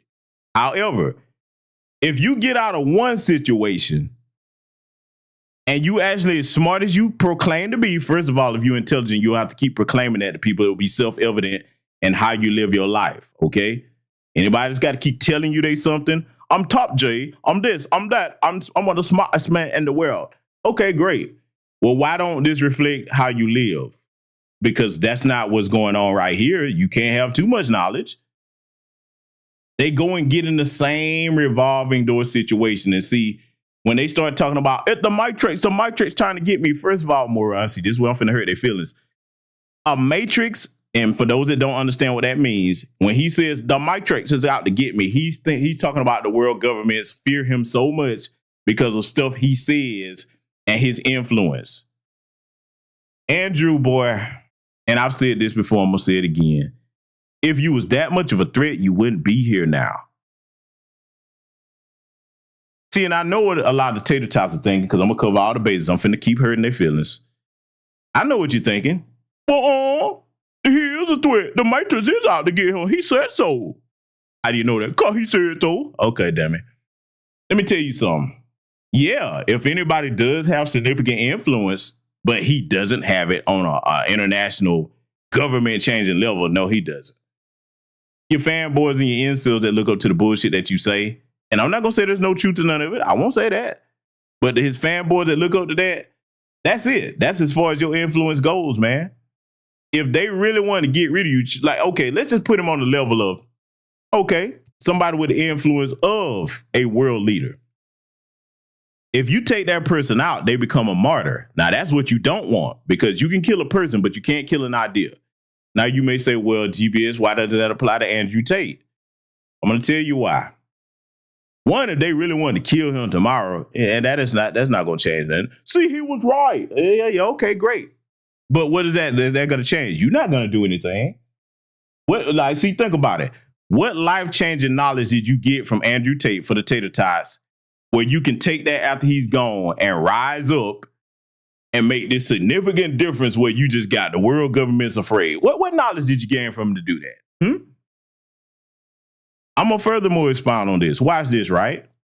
If they did decide to kill you because you was a threat to the Matrix, don't you know they could make that look like an accident so many ways? And one of the main ways, ironically enough, a guy that just, oh, I got to be around all the women want me, I'm top J. Don't you know since time immemorial, for people like you, they've used women to get you up out of here, whether it's poison, assassination of many various kinds. Do you see what I'm saying? He would be too easy to get rid of because he's stupid. He's wealthy and dumb. A fool and their money soon part, like they say, but you know what also parts when you're a fool? A fool and his freedom soon shall part also. What do they not have now? Freedom. Locked up, and they're not going to get out of this. They're not beating them charges. I'm telling you, y'all, mark my words on this date, August 5th, 2026, I'm telling you, they're not going to beat them charges. They're not going to beat them. That's just not going to happen. If you have all this sense, you would understand that, hey, man, having all these random women around, and then if you're going to start mistreating them, how smart is that? Don't you know entire empires have crumbled behind stupid men that don't understand that, hey, a woman can be the deadliest threat to you because you underestimate them? Oh, that's too much like right, though, huh? Oh, the tater tots ain't going to like this, family. I'm telling you, they're not going to like it. Then, the thing that I also find ironic with the situation they keep getting in themselves in, the same thing every time you turn around some women. Now, because all them women tell the truth? Probably not. Are some of them telling the truth? Yes, there are. Yeah, some of them are telling the truth. And unfortunately, they probably got enough evidence to put their asses away now. At least for the crime they committed in the UK. All right? Understand this. What I find ironic about them, always talking about women take accountability. I'm the top J. I'm telling you, the women need to take accountability. Okay, well, don't you think you should take accountability for your stupidity? How are you going to do something over and over again and never learn the lesson from it, dumbass? The definition of insanity is doing the same thing, expecting different results. So if you see that you've gotten caught up with these women, even if they're lying, why you keep putting yourself in the same type of scenario? You an easy lick, man. He better be glad he was out the country, because if one of these old gamed up hoes, if he was living over here and after Cassie, nasty Cassie, okay, little piss master Cassie, you know, pistol while you work, okay, the power of pissivity, whatever you want to apply to it. If after she got her bag, they were like, all the chicks over here like, oh, it's blood in the water. We finna get these dudes. They work for her. Oh, let me put my little Cassie story together. I'm gonna say I'm human traffic. Don't you know they would have got him next? Oh, they would have got his stupid ass if he was over here, because they move different over here. Them chicks overseas, it take them a while to put things together. The government have to put them up to stuff. They kind of game goofy compared to these treacherous hoes over here for the ones that apply to. Can you imagine if he was over here? It'd have been a wrap, man. So just because you have a lot of money, it doesn't make you a smart person. That's a big misnomer, man. They got a lot of money. It must be smart to get it. No, not all the time. Sometimes you can get lucky. Sometimes you can hit the lottery. Sometimes you can inherit money. I will tell you this. You don't have the wisdom to know how to move that money so it moves for you and adds power to you. You basically, it's worthless. All the money you got right now, that couldn't keep you out of that situation. But see, we're going to analyze some of his philosophy here where a lot of his audience buys into it. And again, I want you to look at this, everything I'm about to play for y'all, and you tell me what you're going to hear where it's like, oh my God, we got to get him. The Matrix is going to be after him for this. He can't say these things. He's not the first person to say any of the shit he's saying. I can show you people in the 60s saying this same shit, man. He had like he done came out and released all the people that's in the Epstein files or some shit. He had like he done exposed every secret of the government with how they move, with every atrocity they committed that they want to cover up, that they told you a different version of as history. I ain't hearing him do nothing where it's like, oh, we got to get him tomorrow. Don't let him say that stupidity, man. You got to be one of the dumbest asses on planet Earth if you believe that bullshit. But don't believe me, y'all. We're going to play some of his greatest hits here, and I want you to stop me and tell me when he said anything. We're going to be fair. I'm not doing this to be facetious. I want my audience to stop me when you hear anything where you're like, damn, boy, I see it, boy, GBS, you wrong, but they had to get him for this. We're going to play some of this stuff, and I'm going to be looking out for it. I want y'all to tell me if anything he says is something where all these governments, our Matrix, is out to get him. Or is it just his own stupidity, which is what it really is? Let's check this out. If she loves you, she'll never leave. If a woman loves you, she'll never leave. Your penis has been inside of her body. After that has happened, it should be physically impossible for her to leave you. How can she leave a man who has been inside of her? She ain't been inside of you. You've been inside of her, and she can still. Oh boy, here we go. So according to him, any woman that you drop dick off in ain't never supposed to leave you. Well, then explain the divorce rate over here. It's been plenty of women that's been sleeping with men that leave them all the time. They'll even proclaim to love them and leave them. That makes no sense, dum-dum. But, you know, I'll be quiet and let Top G espouse his wisdom here. You know, he's so wise. Not wise enough to keep out of these prison cells, but he going to espouse some wisdom. So I want you to see if this is the reason. Because we're going to look for the reason why the Matrix will be after him. Let's just check it out. Just walk away because what? You argued? Over what? Some dumb shit? That means she's spiritually broken. That means you don't want her anyway. Real women don't leave their man. Real woman says, he's fucked me. That's it. He's who I'm stuck with. That's my guy. Wow. You see why I call this dude a boy? Where my brothers at in the chat room? Let me ask the grown men in here a question. When has any woman ever operated that way in this society or any that you know of? Okay, you sleep with her and that just binds her to you for life. Now, could there be exceptions to the rule? There always is. But is that the overwhelming majority of any women that we know, fellas? So you plunge the magic stick in there one time, that's it, she bound to you at the hip for life. Do you see what type of Peter Pan foolishness this is? I couldn't keep coming in with a dumbass like this because him just talking would annoy the fuck out of me. I like, man, you sound like a damn moron. Do I have it wrong, fellas? Talk to me, correct me. Do I have it wrong? I need to know. Talk to me, Flat Trucker said, tell that to the thoughts over here. Hey, come on, man. Where the fellas at? Sound off. Do I have it wrong, fellas? Or am I just making things up? Mr. Sam said, he talking out his ass. Yeah. But maybe some fellas in here got a different viewpoint. Come on, fellas. I want to know. Because we looking for the thing that the Matrix will be out there for. Is it this? Is this some life-changing knowledge that he just get? Oh, my God. He told the secret that none of us want to be heard. Is it this? Oh, this idiot, man. But you know his audience eat this stupid shit up. This is what little Peter Pan fantasy boys think like. Because if you're a grown-ass man with any experience with women, you know how asinine this bullshit sounds. But we're going to keep going. We're going to look for the deep, dark Matrix secret that's just got all these world governments after him. It's not his stupid behavior, him and his brother. Oh, no. It's all this stuff that they tell us that they don't want us to know. Okay? Let it continue. If she ain't doing that, then fuck it. You ain't losing nothing anyway. You know exactly what the next guy's getting. And you have no reason to be jealous. Okay, so we played that clip. Again, this is one of the clips is, from the excerpt of my Andrew Tate Track the Mulatto Hate broadcast on Patreon. We're going to play some more clips from that, okay? Because we're going to find this world-changing, important information where he's got to be protected, him and his brother, like the next coming, the Messiah is like, they're going to lead us into the future, y'all. Got to protect them, okay? So let's see if it's from this clip right here.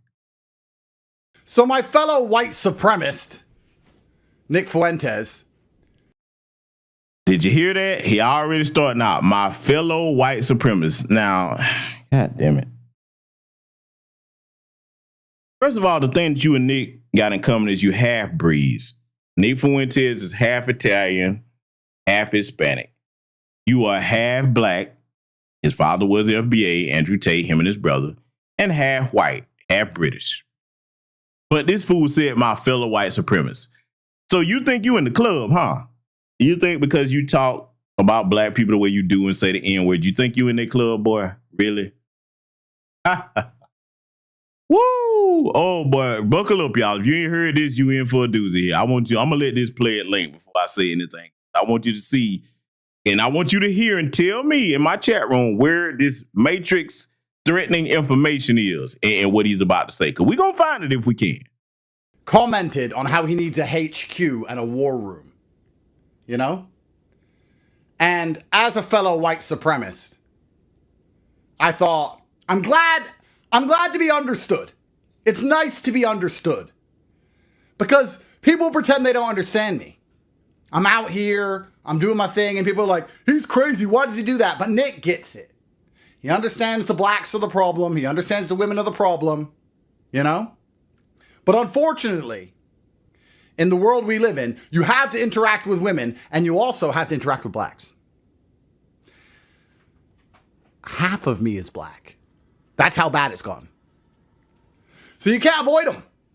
You know, sometimes I get the black thoughts. You just sit there. You've just been arrested for human trafficking, and you're sitting in DCOT HQ of Romania, and you have 3 armed guards standing next to you, and you're sitting there with your handcuffs on, just thinking, I can grab that gun. I've seen John Wick. I've seen enough movies. I've seen The Bourne Identity. Yeah, I've got handcuffs on, but I can get the gun. Family, do you hear this idiot? Y'all hear this idiot? Tater Tots, where you at? Come to the front of class, Tater Tots. Tater Tots, calling all Tater Tots. Come to the class, front of the class. I mean, stand front and center, you Tater Tots. He said, the blacks are the problem. Half of my is block. My fellow white supremacists next to enter as a stupid ass. See, he really think that this type of bullshit right here was gonna protect him. You know, you get in here and you become a biracial version of Step and Fidget, you know, a biracial Steven from Django, and you thought that was gonna get you and your brother in the end club. All this nothing. How's that working out for you, huh? How's it working out for him, family? Now I got a question, family. Where's the Matrix threatening information? Where is it? I need to know, where is the Matrix? I'm sorry, I can't say Matrix like we said. The Matrix. Have y'all heard anything that the Matrix will be afraid of yet? Huh? What is the Matrix afraid yet? Is it afraid? Huh? Is the Matrix afraid? And come on now. Where's the Matrix afraid at? I haven't seen it. Talk to me. Doesn't make any sense, does it? Maybe he'll continue and reveal this Matrix threatening information, though. Let's see if he's going to get there. Fucking, you know? You're just sitting there just thinking about it. It's like, I wonder if they can read my mind. I am half black. They probably know what I'm thinking. And then you're like, Andrew, black thoughts.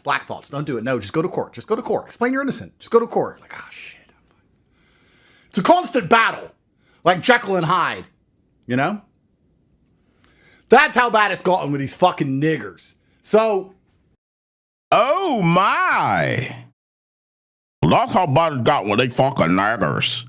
You see what I'm saying? See, look, let me tell y'all something. Dr. John Henry Clark did a speech about this, the role of the bastard in world history. And in case you've never heard that speech, you should have on this channel.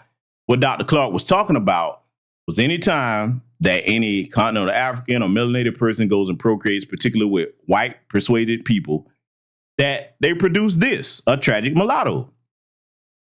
And usually that tragic mulatto hates the melanated or black side of their parentage, and they grew up to become people like the East African slave trader Tipu Tip, who hated his mother's people. His mother was African and his father was Arab, and Tipu Tip was one of the biggest slave traders over there in Eastern Africa. It wasn't just the West that was selling us. It was East Africa too, for those of us that do, any of us that do can, have African ancestry that traces back, because many of us were already here. Shout out to Sister Brooke in the building. I see y'all, man. Sister Brooke, you already know what I'm finna tell you to do, sister. Drop your channel link in here. Y'all, please go subscribe to my sister. Look, can I ask y'all for a favor before we get back to this? If you enjoy my content, that sister's boots on the ground, much needed up there in New York. I love the work she does, because I always try to make sure I tell her anytime I see over here.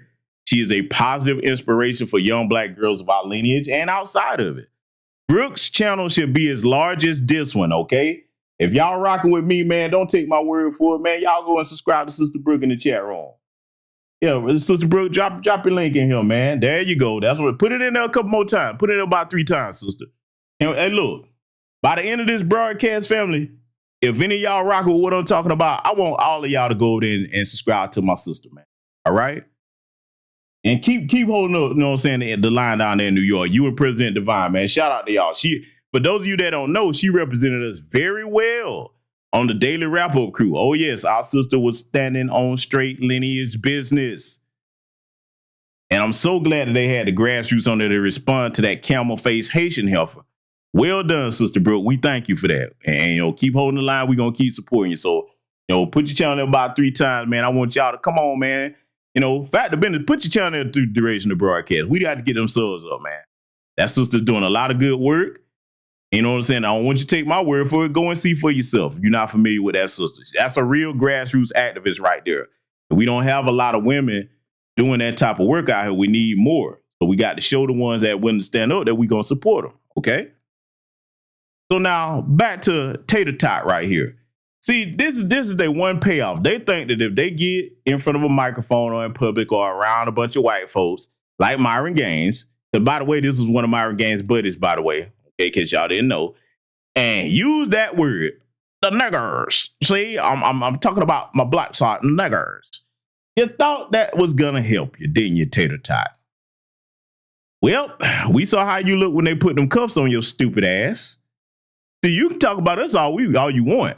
The problem with people like him, these tragic mulattoes, and again, give my disclaimer again, if you're a biracial person, here you classified as black, I don't have a problem with you because of how you're born. That's crazy. I'm more looking at your mentality and how you think. And if you're a coon or not. That's what I care about. If you ain't cooning, hey man, you a fellow black brother or sister. If you talking like this, fuck you and everything you stand for. Get the fuck away from me. You're a liability. Now see this moron right here on the screen, Andrew Tate, doing all this performative step and fetch bullshit, the biracial version of it. It's not a shield. It doesn't ingratiate you into the circles. In fact, they look at you like, oh, we really can't trust you for 2 reasons. One, you can sneak your little Negro genes over here. And number 2, if your own people can't trust you, because that's what they look at you at, no matter how light you are, they're like, oh, no, you a nigga. You exactly what the word you just said. You one of them. If your people can't trust you, how can we trust you? We'll use you, but we can't trust you.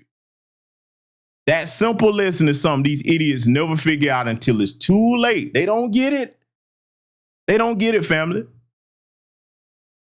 But you know what, though? This is what they don't understand, that no matter what you call us, hey, we understand who we are. We not running around here with rose-colored glasses on thinking that we tap dancing up, them people going to let us in, except for our Sambos and Coons, and that's not the majority of foundational Black American society. We know what these people are. We know the greater majority of us not to isolate ourselves around them because we understand that that's a dangerous thing. We know that no matter how much education we get, car we drive, house we live in, skill set we have, we know that that makes us more of a threat to them. They don't look at us and say, oh, this is one of the good ones. They're like, oh, no, you competition now. And you're going to be moving over here and possibly end up dating my daughter or dating my son. No. See, we get it. We understand. This idiot doesn't. But hey, what do I know? I'm not a top J. I'm not a top J. So I'm going to let him continue talking, and I want y'all to tell me when we find the Matrix threatening information. Perhaps it's in here, family. We're going to keep hope alive. Let's let it continue. Considering you can't avoid the blacks and you can't avoid the women, how do you set up your life in the best possible way to enjoy the positives of these things? Black people aren't all bad. Jerk chicken is amazing. We all know I like a Jamaican song. There are some things very good about black people and women. You just got to take the good bits, get rid of the bad bits. See, let me tell y'all something, right? In case anybody doubts that this tragic mulatto has self-hatred, if you really honored your father, you wouldn't talk like that. That's half of who you are, boy. Let me ask my audience, do you think that any biracial person that values both of their parents equally and doesn't have a hatred for them, damn it, if it wasn't for my black parent, I was almost white. Yeah, that's what this is. I want you to know what you're looking at. See, I ain't gonna sugarcoat shit. How many of y'all in my chat room think that this boy actually honors and respects his father? Because I've heard bozos speak disparagingly about their father. I surely have. Oh, boy, I got the whole thing, but you can't play that on YouTube. Oh, no. Not that one. How many of y'all think that any person that's of 2 different distinct ethnicities, if they talk about one of their parents the way they talk about, he's talking about black people, how many of y'all think they would have any respect for that black parent if they talking about their parents' people that way? Anybody in here believe that? Because maybe I'll have a different perspective on it that I don't see. I would love to know. Talk to me. I want to know. Angelica Lana says he clearly has contempt for his black father. Project Leroy says not at all. Salute to the brother NBA Carmilla. I see you in here, family. The brother Bruce Smith. I see you. You know what I'm saying? Bruce says he might sound like his father. Exactly. Because his father, who was a foundational black American, if you seen pictures of Emory Tate, there ain't no doubt what he is. He ain't biracial, nothing. But he was alive because his father is deceased. You heard what Tristan said his father said, so he thought he was one of them. He thought he was one of the good ones. I'm a world chess champion. I'm smarter than the rest of you niggers. I got me a British white woman. Oh, man, I done made it. I've arrived. And little do they understand it. No. You're just living in a state of fantasy. That's what you arrived at, destination fantasy. But this white supremacist reality is waiting on your black ass, or your half black ass in his case. So see, we still gonna keep searching for the matrix threatening information. Because see, talking like this for the tater tots, do you think a confused, tragic mulatto, him and his brother, do you really think that they could possibly be a threat to the matrix? How you gonna be a threat to a global system when you don't even understand who you are, dumbass? The tater tots, is it making sense yet? Oh, they gonna hate me for this, I'm telling you. Well, hey, Sarah, let's continue searching for the matrix threatening information. Maybe it's in here somewhere, y'all. And that is what HQ does. HQ is the optimal life setup for men. And most people know I have a HQ, but they don't know how it works. Even Nick himself probably doesn't understand the complicated mechanics, thank you, sir, of a HQ. And considering he is now intending on making one, because he's white, let's hope he doesn't get wackoed. Actually, he's not. He's a half-breed mutt like you. He's not white. They don't accept him as white. I don't care what he say about black people. That's never going to get you guys in, man. You can't be in the club. Be careful, Nick. There's a reason Marcel's in my house. You think I like him? Listen to what he's about to say about this UK tether, because you know that ain't one of our people. Oh, family. Now, see, what you about to hear him say next, that was the guy that brought him whatever he brought him there off camera. What he's about to say next, this is going to let you know how far gone he is. Because, see, when you criticize, well, hold on, let me do it right. When you critique the top guy, you're just hating. You wish you had his wealth. You wish you were as famous as Haywalls. Well, you critique the top guy. It's just height. You're hating. That's what they tell you, right? That's what they say. All right, cool. You might be right. I might be hating. I could be anything. Don't listen to nothing I say. Don't. I want y'all to listen to what he says next, and you tell me if you think that this motherfucker is in his right frame of mind or not. You think I like Marcel? No. You gotta have a nigger in the mix, otherwise it's fucking wacko, not see this, not see that. Me being half black hasn't saved me at all from any of my legal problems. Every time I go to court, I'm like, hey, I'm black. And they're like, nah. I'm like, I am. I got diamond chains on, I'm black. They're like, did y'all hear that? You know what, let's run that back. In case anybody, because I want the tater tots to explain this to me. Oh, yeah. Tater tots, I want y'all to explain. We're going to run this back, because this is the person that's the Messiah now. This is the top J they tell us we all need to listen to. A confused, tragic mulatto, and this dumbass Tilda is sitting up here while he talking about him like that. Because, that's probably somebody that's, done fled from their country, and he took him in. It's like, hey, listen, you going to let me live out my slave play fantasy with you, and I'm going to call you out your name. We're going to run this back. Boy, these motherfuckers like this, these damn Tildas, they are a disgrace to any of their ancestors. And that is what HQ does. HQ is the optimal life setup for men. And most people know I have a HQ, but they don't know how it works. Even Nick himself probably doesn't understand the complicated mechanics, thank you, sir, of a HQ. And considering he is now intending on making one, because he's white, let's hope he doesn't get wackoed. Be careful, Nick. There's a reason Marcel's in my house. You think I like him? You think I like Marcel? No. You gotta have a nigger in the mix, otherwise it's fucking wacko, not see this, not see that. Me being half black hasn't saved me at all from any of my legal problems. Every time I go to court, I'm like, hey, I'm black. And they're like, nah. I'm like, I am. I got diamond chains on. I'm black. They're like, nope, you're going to jail. So, shit, man. Shit. Thanks. But if you add an eggnog, they can't say it's a racist compound. That's why Marcel lives here. So be careful, Nick. Be careful, Nick. You're going to need a nigger. Train him well. You know? Oh, yeah. Oh, y'all see? Am I just hating, family? Is it just me just making shit up? Hold on. No. Hold on. You know, because, you know, they're going to tell me I'm hating, right? Let's run that back again. You know, because I could just be hating on the top J. They're like, nope, you're going to jail. So, shit, man. Shit. Thanks. But if you add an eggnog, they can't say it's a racist compound. That's why Marcel lives here. So be careful, Nick. Be careful, Nick. You're going to need a nigger. Train him well. Black. And they're like, nah. I'm like, I am. I got diamond chains on. I'm black. They're like, nope, you're going to jail. So, shit, man. Shit. Thanks. But if you add an eggnog, they can't say it's a racist compound. That's why Marcel lives here. So be careful, Nick. Be careful, Nick. You're going to need a nigger. Train him well. Shit. Thanks. But if you add an eggnog, they can't say it's a racist compound. That's why Marcel lives here. So be careful, Nick. Be careful, Nick. You're going to need a nigger. Train him well. Okay. So now I played that a couple of times for y'all. So now I got a question for my audience. Am I just hating, family?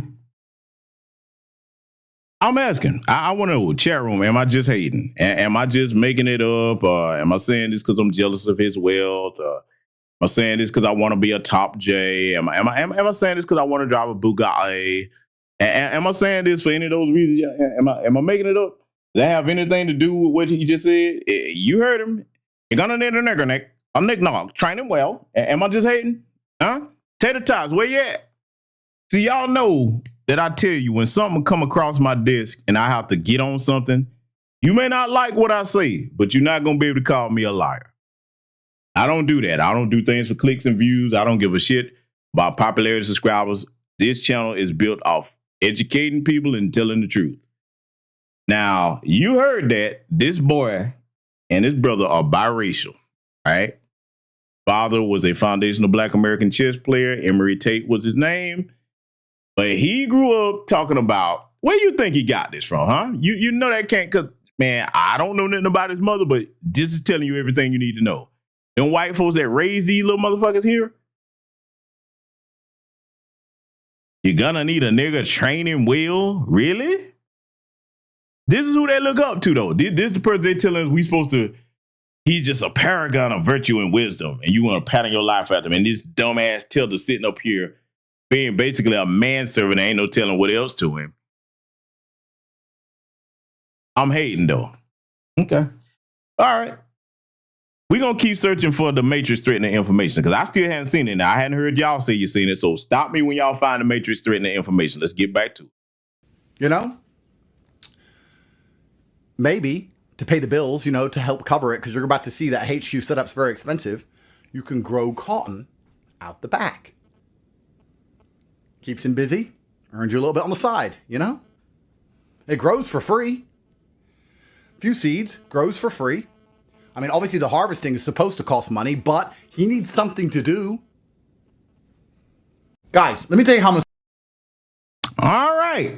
Did anybody hear any Matrix threatening information in there? I mean, do you think they're going to let him in the club after all of this, that he's espoused family? I mean, no, we got to do a temperature check before because we're not done yet. Oh, we got a little bit more here because we got to try to find this Matrix threatening information. Listen, man, while I'm waiting y'all to house, let me tell y'all something. For you tater tots that look at this guy as he's a symbol of masculinity, first of all, you can't be a symbol of masculinity unless you are definitely secure in who you are as a person, your own identity as a person. This is a biracial man. His father was black. His mother's white. In this world, you're going to be looked at as a black person.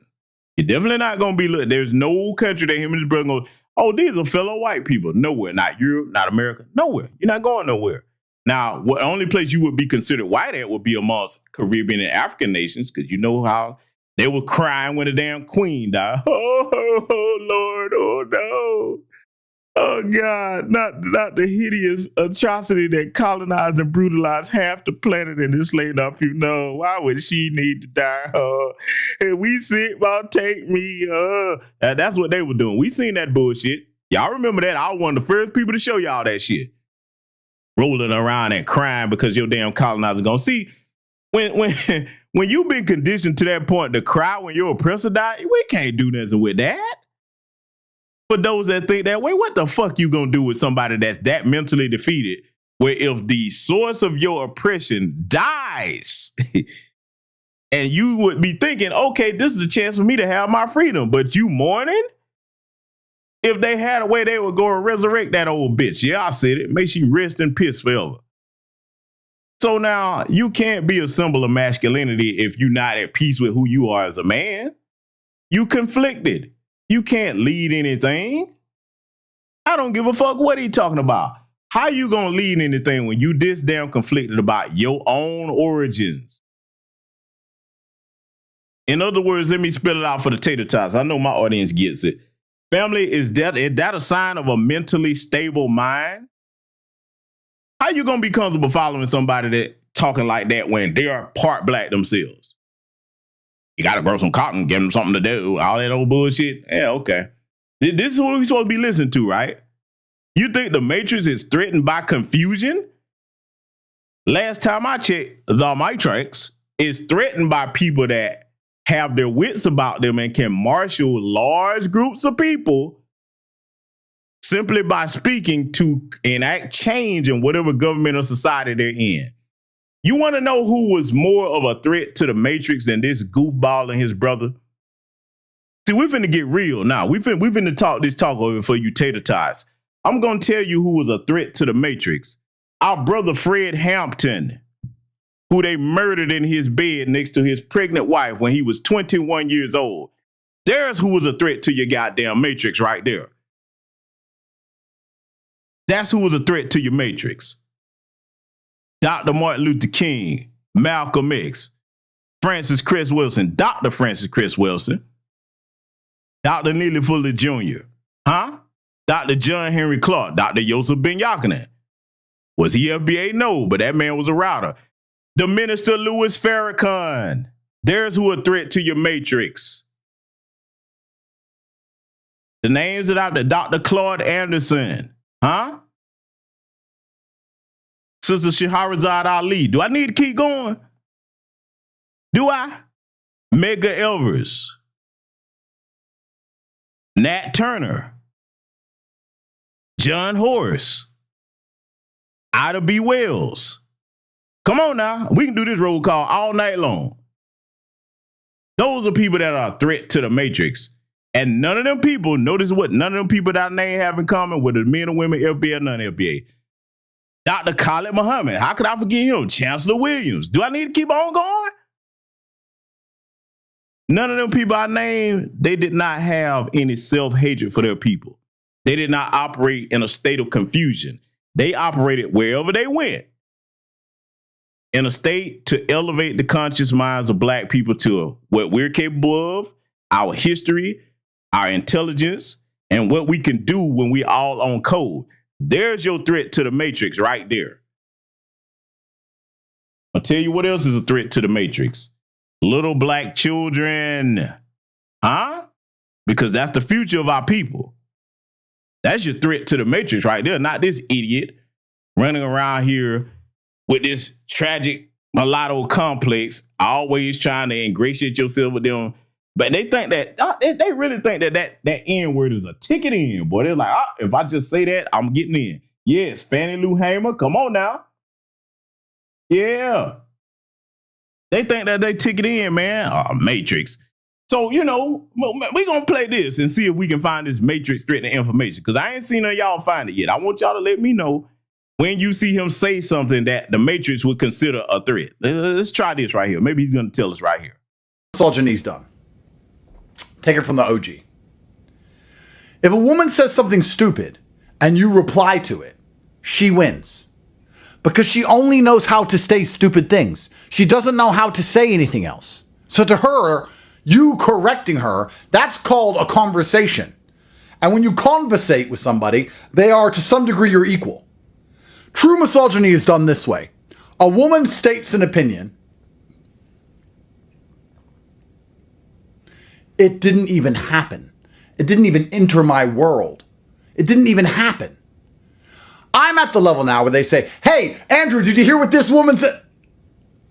The second it says this woman, we don't even get to finish the word said. This woman said. Psh. See, this is what the Tate Tots have a problem with me. Now let me break down what I know y'all like, man, did he say what we just thought he said? Yeah, he did. Let me tell y'all something, right? He could have almost got away with this if he said some women. See, when you start speaking in absolutes, that's where you get yourself in trouble. Hell, some men are not worth listening to. But when you talk about this, let me point out what the problem is. And you know me, y'all know me. This platform is 20 years old. I don't kiss nobody's ass. I give it down the middle to either side. Men, women, whatever. You know, I everybody gets a dose over here, all right? Y'all know me. The problem with what this idiot has said and why we don't foster that gender war bullshit, our women, regardless of some in society having their problems just like the men, they are the first teachers of our children, moron. I concede this point as well. This is common sense. When you look at all of our grandmaster teachers, some of them names I just named, as wonderfully brilliant as they were, I'll posit to you this. In our community, it does hit different when some of our women say it. It carries generations. This is the reason why many of us respect and revere our great-grandmothers and grandmothers. If they were women of good character, you revere their names to the point that anybody speak on them after they're gone, you will knock their whole fucking head off their shoulders for that shit. You only get that type of esteem and respect if you carry yourself in a dignified and worthy manner. Your very name becomes an institution in that family and in your community. Now, with him, anytime a woman says something, you tune out. What they have to say is not important. Let me tell you something. Let me put it to you this way. We're going to go back to talking about it in terms of power. I want y'all to really grasp what I'm about to say. Consider him the head of state. Consider me a head of state. We two countries at war, okay? I'm going to show y'all how this logic is flawed. Maybe I can read some of the tater tots if you come over here. So he's a head of state. I'm a head of state. We at war. We can't negotiate. The time for sitting down, working out a treaty, we don't want to hear none of that. No, we got to get to it. With his mentality, don't you know he's an easy target for me? Don't you know I got his ass? So you think so little of women, all of them, because he's speaking in absolutes. That means you underestimate them. So, okay, all I got to do is just send what you like over there. Those are my spies. I'll put the ones that you like all over your kingdom. Have them feed me all the information I need to destroy your nation. And hell, if I really want to flex on you, I'll get one of them close enough and just have her kill you for me. Save me sending my troops over there to do it, you dumbass. The point that I'm making is that since time immemorial, what I just said, any wise head of state, any general understands that, yes, women do have their place in warfare. Should it be right out there front alongside with the men? No. Now, there are some women that can hold their own, but they are not the majority. The women's power in warfare is information gathering, being less assuming than most people, all right? To idiots like this, you could easily knock him off. The women's power in warfare is definitely in providing morale, okay? Logistics, support, all of these different things. So now if you discount that and your nation is at war, just, okay, the women are useless. They can't contribute no kind of way. Congratulations, you just lost, buddy. I'm gonna tell you another way I could beat him if we in this scenario I'm talking about. He's a head of state, I'm a head of state, we at war. Can't work it out. If that's how you treating the women in your society, hey, buddy, I'm gonna get on national TV of my nation. I'm gonna give you the Suge Knight speech. Hey, you tired of, you know what I'm saying, people dancing in the video all death row? Come on over here. The Shark Land, huh? Yeah, come on over here. I'm gonna recruit your citizens. Now, why is this dangerous? If those women leave your nation and they come over there, now they're giving me all the secrets and they can't stand you because you think of them as less than. Do you see where I'm going with this, family? Am I making sense? Are y'all picking up what I'm putting down? Do you get what I'm talking about? That gender war shit is suicidal. You cannot belittle or think less than of half of your community when we at war in a system of white supremacy. It's not wise to do it even for the white supremacists. Look at the problems that they having right now, huh? Look at the problem they having with their women right now. That's all they whine about. The Rollo Tomasis, the Tom Likers, the Anthony Dream Johnsons, whoever you want to name. Whine, whine, whine, whine, whine, whine, whine. You commit a very grave mistake when you underestimate what women are capable of as far as their intelligence. And there's a reason why that phrase and that saying is this: hell hath no fury like a woman scorned. Let me tell you one of the greatest enemies that you can make in the scenario I'm giving you. You think many world leaders haven't learned this? You mistreat some woman, okay, and you brutalize them, make them as less than. And if you don't finish what you start, meaning end their lives, and you let them live. See, let me tell you a saying that my great-grandfather always passed down to us. He said, son, don't ever wound what you can't kill. You wound something that you can't kill, the first thing it's gonna want to do when it gets back on its feet, it gets healthy again, it's going to come for its pound of flesh. Now, I'm going to make this even more real for you because, see, I got to hurt the tater tots feelings. See, I ain't one of these guys that's starstruck by some moron that runs around Top J. I got a Bugatti. Women talk, they don't say anything. Shut your stupid ass up. Ignorant son of a bitch. Let me tell you something, man. Right now, in the scenario I just gave you, I'm a head of state, he a head of state. We got to go to war, can't work it out. Don't you know that if I could free them women in them Arab nations, do you know how grateful they would be for giving them a chance to live decent lives? Because, man, if y'all on Patreon, y'all done seen, I done shown you how these women are treating in the Eastern Hemisphere of the world. Or, look, I'm not saying it's perfect over here, but none of y'all sisters don't have to go through that. Oh, you don't have to go through that at all. You know what I'm going to do? I think I know a way to, you know what, I tell you what, for those of you that are members, I think I know a way I can kind of show you some of that on Patreon, but I'm going to have to do it a certain way. So be looking, if you're in the members section of this channel, I think I got a way where I can show you some of that footage, okay, without getting the channel dinged. I got a creative way I'm going to do that, but I'm going to have to put it in members only, okay? So if you're not a member yet, you might want to become one, but yeah, if for those of you that's over there, stay tuned after this broadcast. If you're on Patreon, y'all done already seen it. I think I got a way to show y'all that, though. But see, if you could recruit those women that are in these countries where they treat it as less than human, no rights, and then you recruit them to your nation, oh, man, you just gain a hell of an intelligence agency. So that's exactly where I would put them to the most use. Hey, you from that nation over there where they talk, okay, give me all the information you got on them. Boy, do you understand how much women pay attention to detail? They're going to tell me where all the power grids are, the infrastructure, how the financial system operate. Oh, see, this boy, because I'm going to call him what he is, for all the wealth he's acquired, he doesn't understand that power. One gateway to it is if you're a man that has a woman that knows her place and that's a credit to you. A good woman, if you're a businessman, that's one of your most powerful assets in a room full of other business people. If your woman mingles and goes about, she can sit and listen, people willing to talk to her about certain things because she has a pleasant demeanor. Huh? Let me spell it out for the tater tots there. Oh, you can't talk about Top G like that. He's right. The women. Listen, man. But those of us that are masculine men, we don't really have too many problems with women. Are our women that we deal with perfect? No, just like we're not. But one thing that mature men understand, that a good woman is an asset. She can bring you back information that if I go sit before another man, he's not willing to tell me. Why? Because he views me as competition. Now with women, men tend to let their guard down.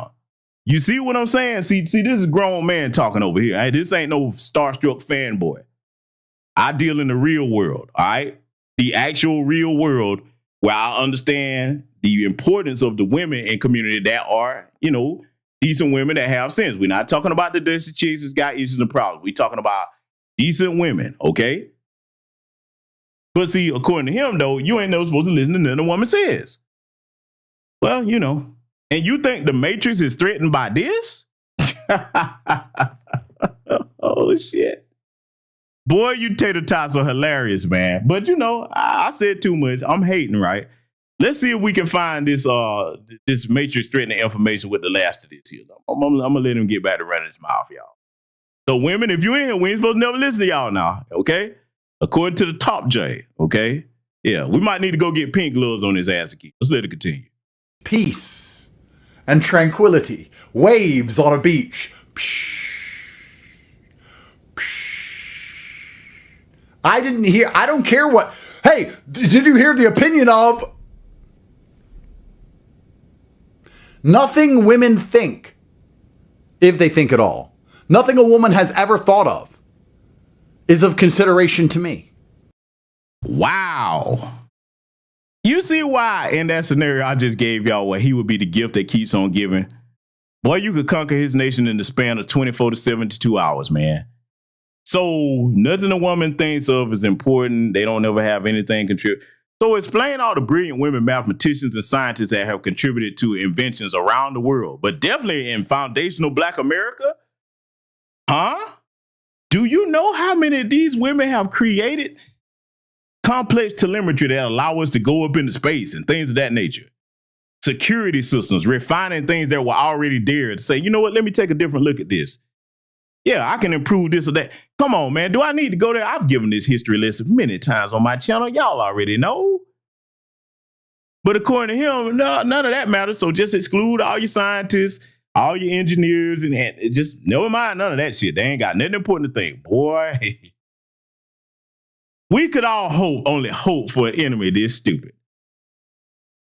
This Peter Pan flunky right here and these morons are running around talking about this motherfucker is some fountainhead of wisdom. Really? Okay. All right. Let's continue trying to find the Matrix threatening information, though. And maybe it's in here somewhere. It's all blanked. I don't have to reply underneath it and say, you're a stupid bitch. To me, none of it's real. Girls tweet, Andrew Tate, he's a rapist. And I don't go, I'm not a rapist.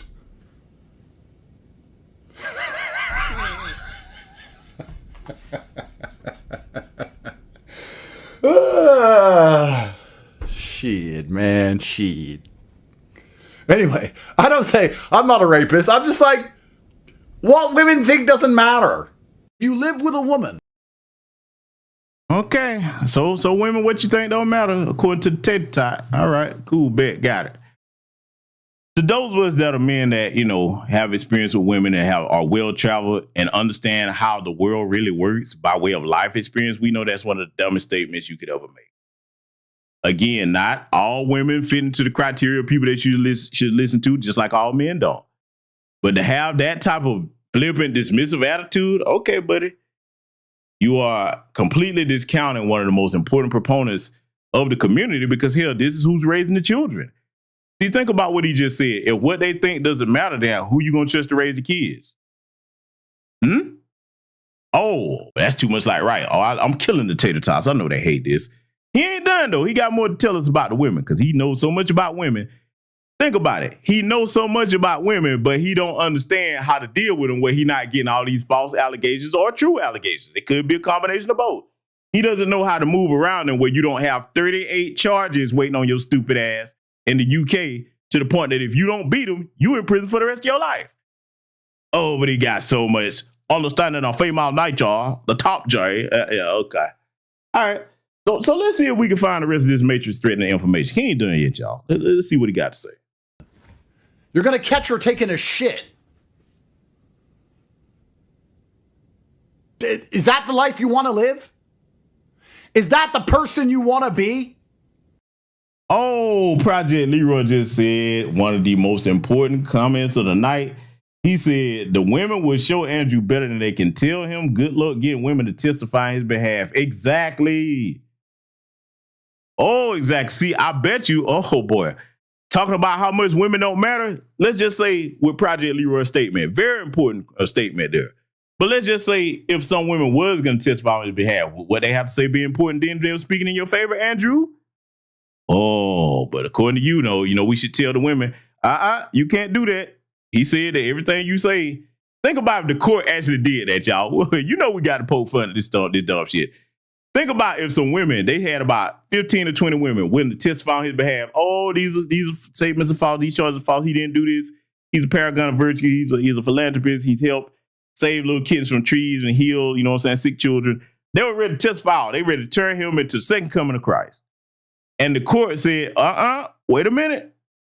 According to his doctrine, which we even decided to adopt this law, what you women have to say isn't important, so we can't allow you to testify on his behalf. Boy, can you imagine? Can you imagine the look on this bastard's face?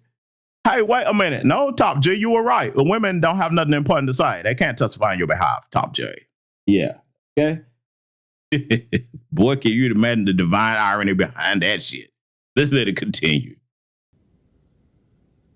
Not me. I've never seen any of my women without makeup. Ever. Ever. You're sitting around with some fucking girl who looks good on Instagram. She'll do all her makeup and do all these stories and look amazing on Instagram for other men. And you're sitting around while she's in a t-shirt eating pretzels. Looking like a fucking slob. And you're like, and then they put those memes up. They put those fucking videos up. Even when you look like a slob, your boyfriend still wants to fuck you. Have you seen those where she's like walking around in a t-shirt and the guy's like creeping on her? Yeah, because he's desperate. He's desperate. In Afghanistan, they fuck pigs or donkeys. It's all they can get. And you're the house pig.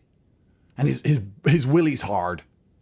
So he goes up to the house pig without makeup. Hi, babe. It's been a while since we've done it. And see, this is another thing I don't like. This is another thing that I find completely useless, rather. That's a more important turn of phrase. Let me remove like from it. Like has nothing to do with it. Like a better turn of phrase would be, this is why rhetoric like this is worthless, because if you really the type of man that you say you are, you can choose what type of woman you deal with. Why get a woman that fits that criteria? If you got all this stroke and oh boy, you just the greatest thing walking since sliced bread. Hey man, you should have your pick of the litter. And if she ain't on your program, you can dismiss her and go get something else. Instead, this goofball and others like him, they sit up and whine about it. The last time I checked, whining at a woman to do something, that don't make them do it. They treat that as entertainment. Truth be told, the ladies in here admit it, that's fun. Whining at them about something? Don't threaten them with a good time. Shit, man. Whining at a woman. What woman you gonna change? Oh, he whined at me. I better do what he said. No. If anything, women respond to what you do more than what you say. If you tell a woman, hey, look, this is my boundary. I said don't do this. And then she breaks that boundary. The next thing you're supposed to do is, okay, I'm going to show you better than I can tell you. Congratulations, you've been promoted to astronaut. I'm going to give you all the space you need. If I tell you you're not going to do something with me, that's what I mean. That has more power than you. Yeah, man, boy, you entertainment to a woman. You sit up there whining like that. See, that type of weak mindset right there, you have to be very careful about getting in these manosphere adjacent circle jerk communities where all they do is whine. They don't teach men to move powerfully at all. Because if you were, you would be teaching them, hey, man, let your actions speak louder than your words. If you're dealing with a woman that ain't the right woman for you, okay, move on and get the one that is and level up and keep leveling up. And make sure you let all of them know that, hey, I like to have you here. It's good to have you here if you're going to stay, but you optional. Baby, you can go at any time.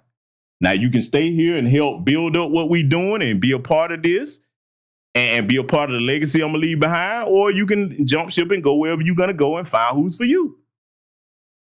That's more powerful than whining at somebody. But, wait a minute.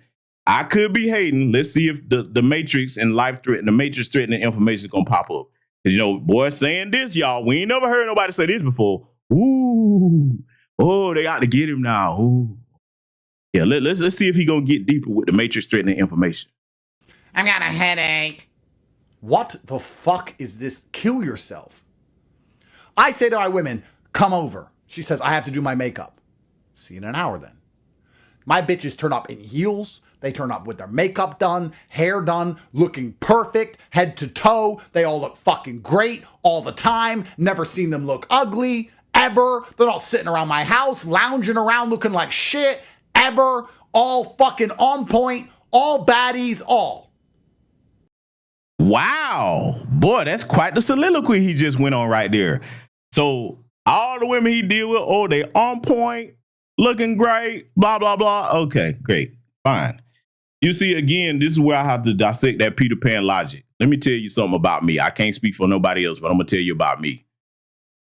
The women that I choose and deal with, I can't have women that just only thing you do around me is look pretty. You need to have some type of skill set. You got to be useful to me in other ways than just looking good.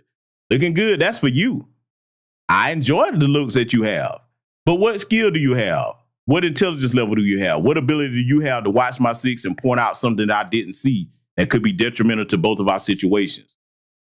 What ability do you have to recognize the opportunity that we could both take advantage of? Or if it's my particular wheelhouse, hey, babe, do you think you could do this, that, and third? This might help you.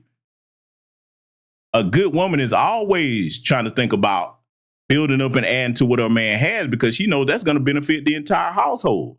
This is us. It's we. That's what a good woman does. So if you got one that her only skill is to look good, congratulations, you failed, jackass. You don't understand what it means to choose a good woman. This is a boy right here talking. I'm going to say it as many times as I need to. This is what little boys think like. He thinks like a 13-year-old fucking boy. This is a 13-year-old boy with money. That's all this is. Very fucking dumb. Now, I would appreciate if he was an adversary in the business arena. Oh, man, you easily dealt with, boy. I would love that. But as far as him be one of my peers, I wouldn't be caught dead around this moron. You talk too much. You don't understand how power works. The only thing a person like this could do is subtract from what you have. Look at the situation him and his brother in now. Can you imagine? See, let me make the point I just made stick. Imagine if any one of you were friends with Andrew Tate. All of y'all got successful businesses going on. Okay? You starting to have a banner year. And now, even if you didn't do what he did, even if they're not trying to arrest you, in the press, they're associating you with him and your brand with him. You see how that would cost you? Do you know what kind of money you would have to spend in PR campaigns to clean that up and say, hey, listen, I don't know nothing about what he had going on. Well, you was friends with him for 15 years. Yeah, but I didn't have, you see what I'm going with that?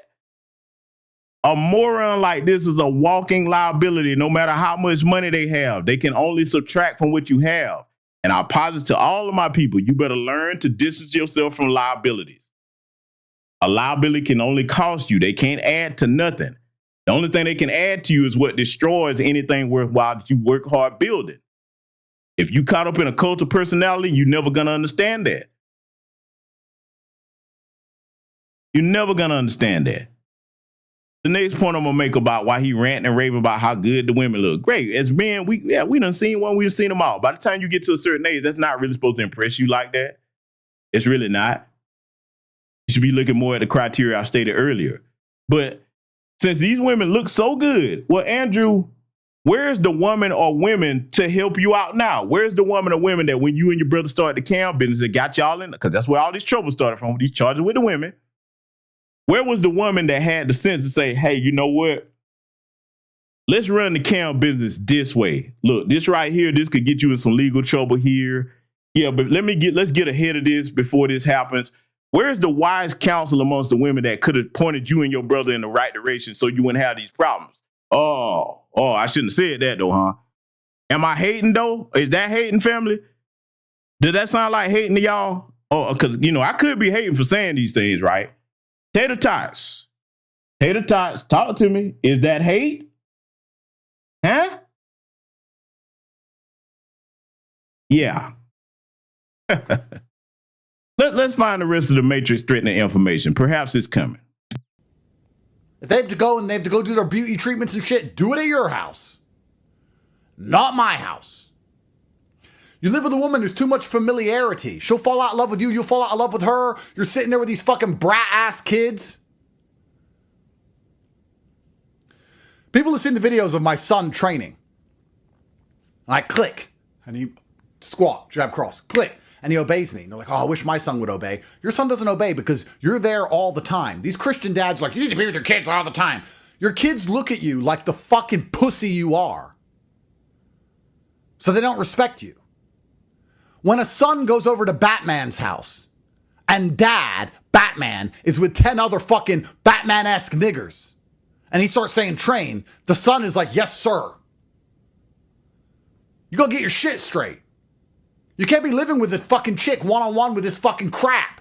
Fuck it off. It'll destroy you. It's why it never works. No one stays married. It's why your kids suck. It's why your daughters are whores. It's why your woman cheats. It's why you're depressed. It's why you're fat. All of your problems come from the same thing. You need a HQ. And to get a HQ, you need money. So now, in case y'all don't understand what the Peter Pan tater tot man here is saying, his HQ, by the way, that's how they say it in the UK, H, they don't say H. What the boy is saying, a headquarters, that's what HQ stands for him. He's saying that you don't need to live with women. Now, listen to how stupid this is, especially for anybody in foundational Black American society. He's saying that you need to live in a compound with nothing but men. Oh, yeah, that's what he's saying, ladies. Oh, if you're on Patreon, you know we broke this down. You need to live in a compound full of nothing but men, and that's all your kids supposed to be around. So, okay.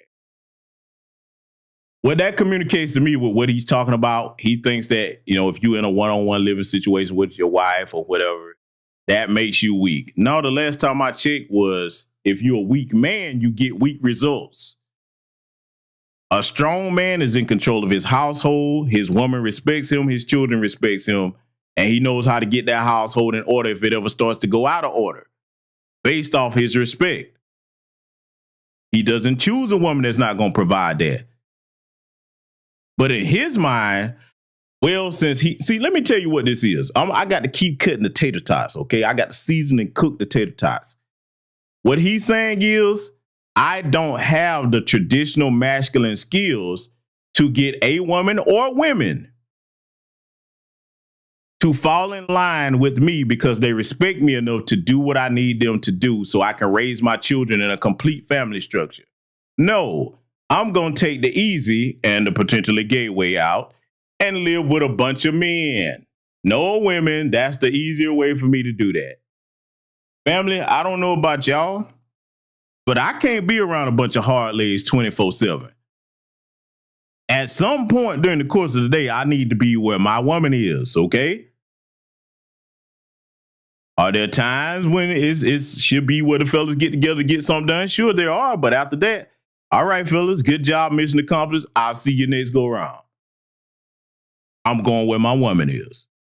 This boy telling y'all, you got to get you a HQ. See, you know, let me check something out right here. Let me holler at the brothers in here, right? To my brothers under the sound of my voice on this microphone tonight, right? Hello, the tater tots. They mad, boy. The weeping of national chief is loud. I can hear it. Brothers, how many of y'all are signing up to go live in the HQ with Mr. Tater Tot here? Number dudes now. Number dudes. Ain't gonna be no women. You can't bring your woman. Women can't come by. The HQ. That's it. How many of y'all want to go do that? Anybody sign up? Y'all ready? We got any takers in here? Brothers, what say you, man? Am I the only one that is like, no, I don't have no use for a HQ? Y'all ready? Bruce, you say you don't want? Hold up, wait a minute. I'm looking in the chat room. Okay, let me see something. Maybe some people want to sign up. All right. So Bruce said, oh, no thanks. Black Trucker said, hell no. I am DeAndre, gave the big thumbs down. Project Leroy just drew a complete X symbol. He ain't with it. Wait a minute. DBC 806, no sir. Hold on, fellas. Well, hold up. Wait a minute. This is Top J. You can't say that to Top J.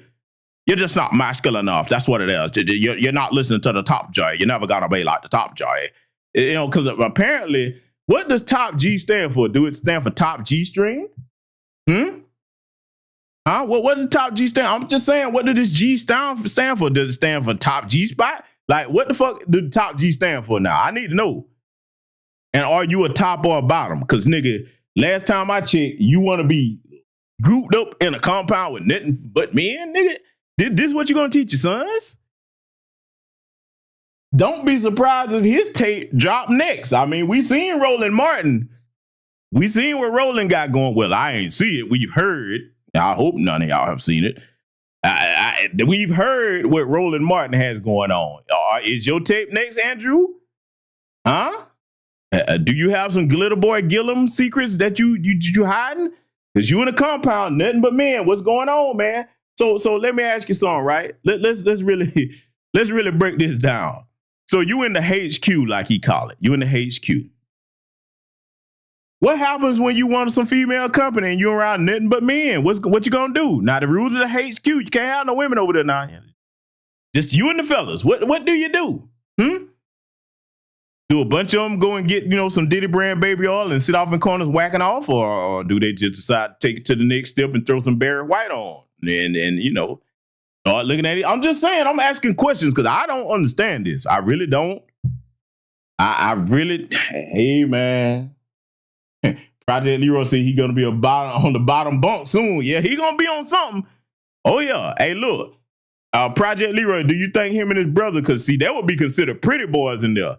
Do you think him and his brother know that if they see the honey bun on the bed to leave that motherfucker alone? Or kick it off the bed like, hey, or do you think they'll be like, oh, hey my God, you like the top J so much? Say, look, watch this. If he don't know, I can see it this way. Hey guys, the top J's in here. The Matrix has me, but I'm not gonna stay in here for long. Let the top J show you something. This is my bunk right here.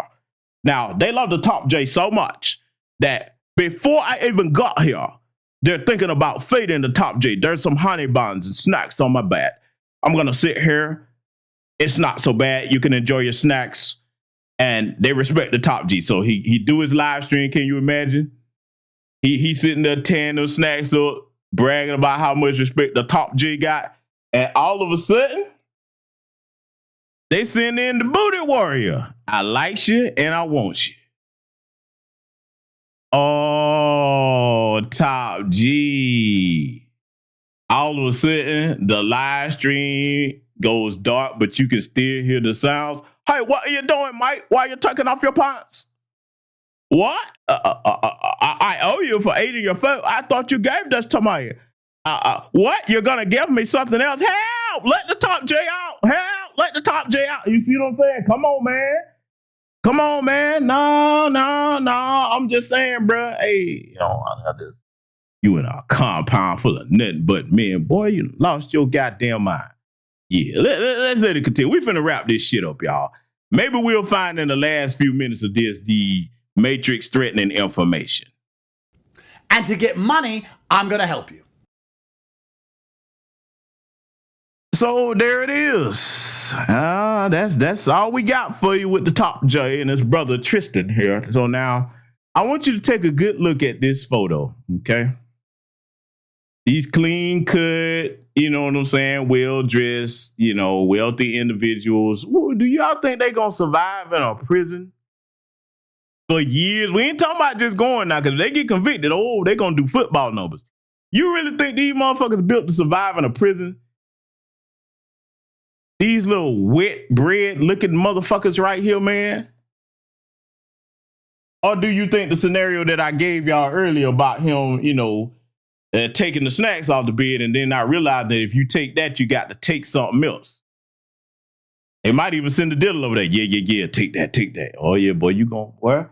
Yeah, they're going to be telling you, thought we told you we might not stop. Hey, listen, Project Leroy said top G stand for glitter. It must stand for something.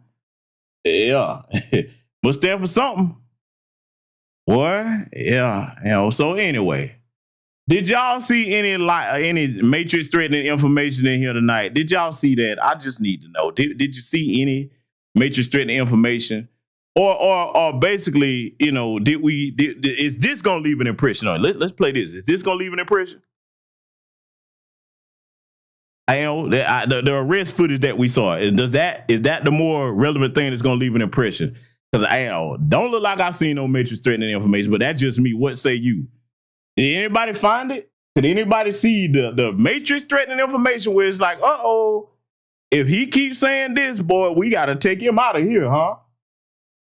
And Bruce Smith said they'll be wearing dresses soon. Oh man, wearing dresses, washing drawers, and a whole bunch of other shit that we wouldn't be comfortable talking about.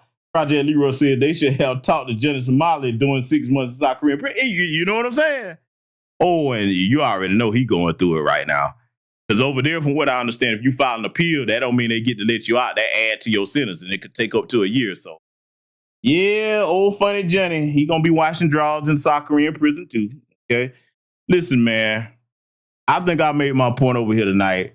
Tater tots, yeah, y'all are lost cause, man. But I would tell you this: for those of you that got kids that look up to this fool, you play this broadcast back and have some conversation with your children, because unfortunately, some young black boys think that this motherfucker is some paragon of virtue. No, we don't see that. There's too much Peter Pan logic, too much foolishness going on, and we see that by way of the results him and his brothers gotten, it has led them to a prison cell and don't look like they're gonna get out no time soon. I'm gonna leave it there. Family, salute to all the new subscribers over here. Salute to the new members. Salute to the Patreon subscribers. Be looking for a post in the members only section here. I think I found a way where I can post some of what I was talking about how women are treated in other countries. And I think I can do it in a way where y'all can access it without it being dinging the channel. Okay. But family, I'm going to leave it here, man. Like I said, take from it what you can. Take care of yourself. Salute to your black first. And I will see you all in future content.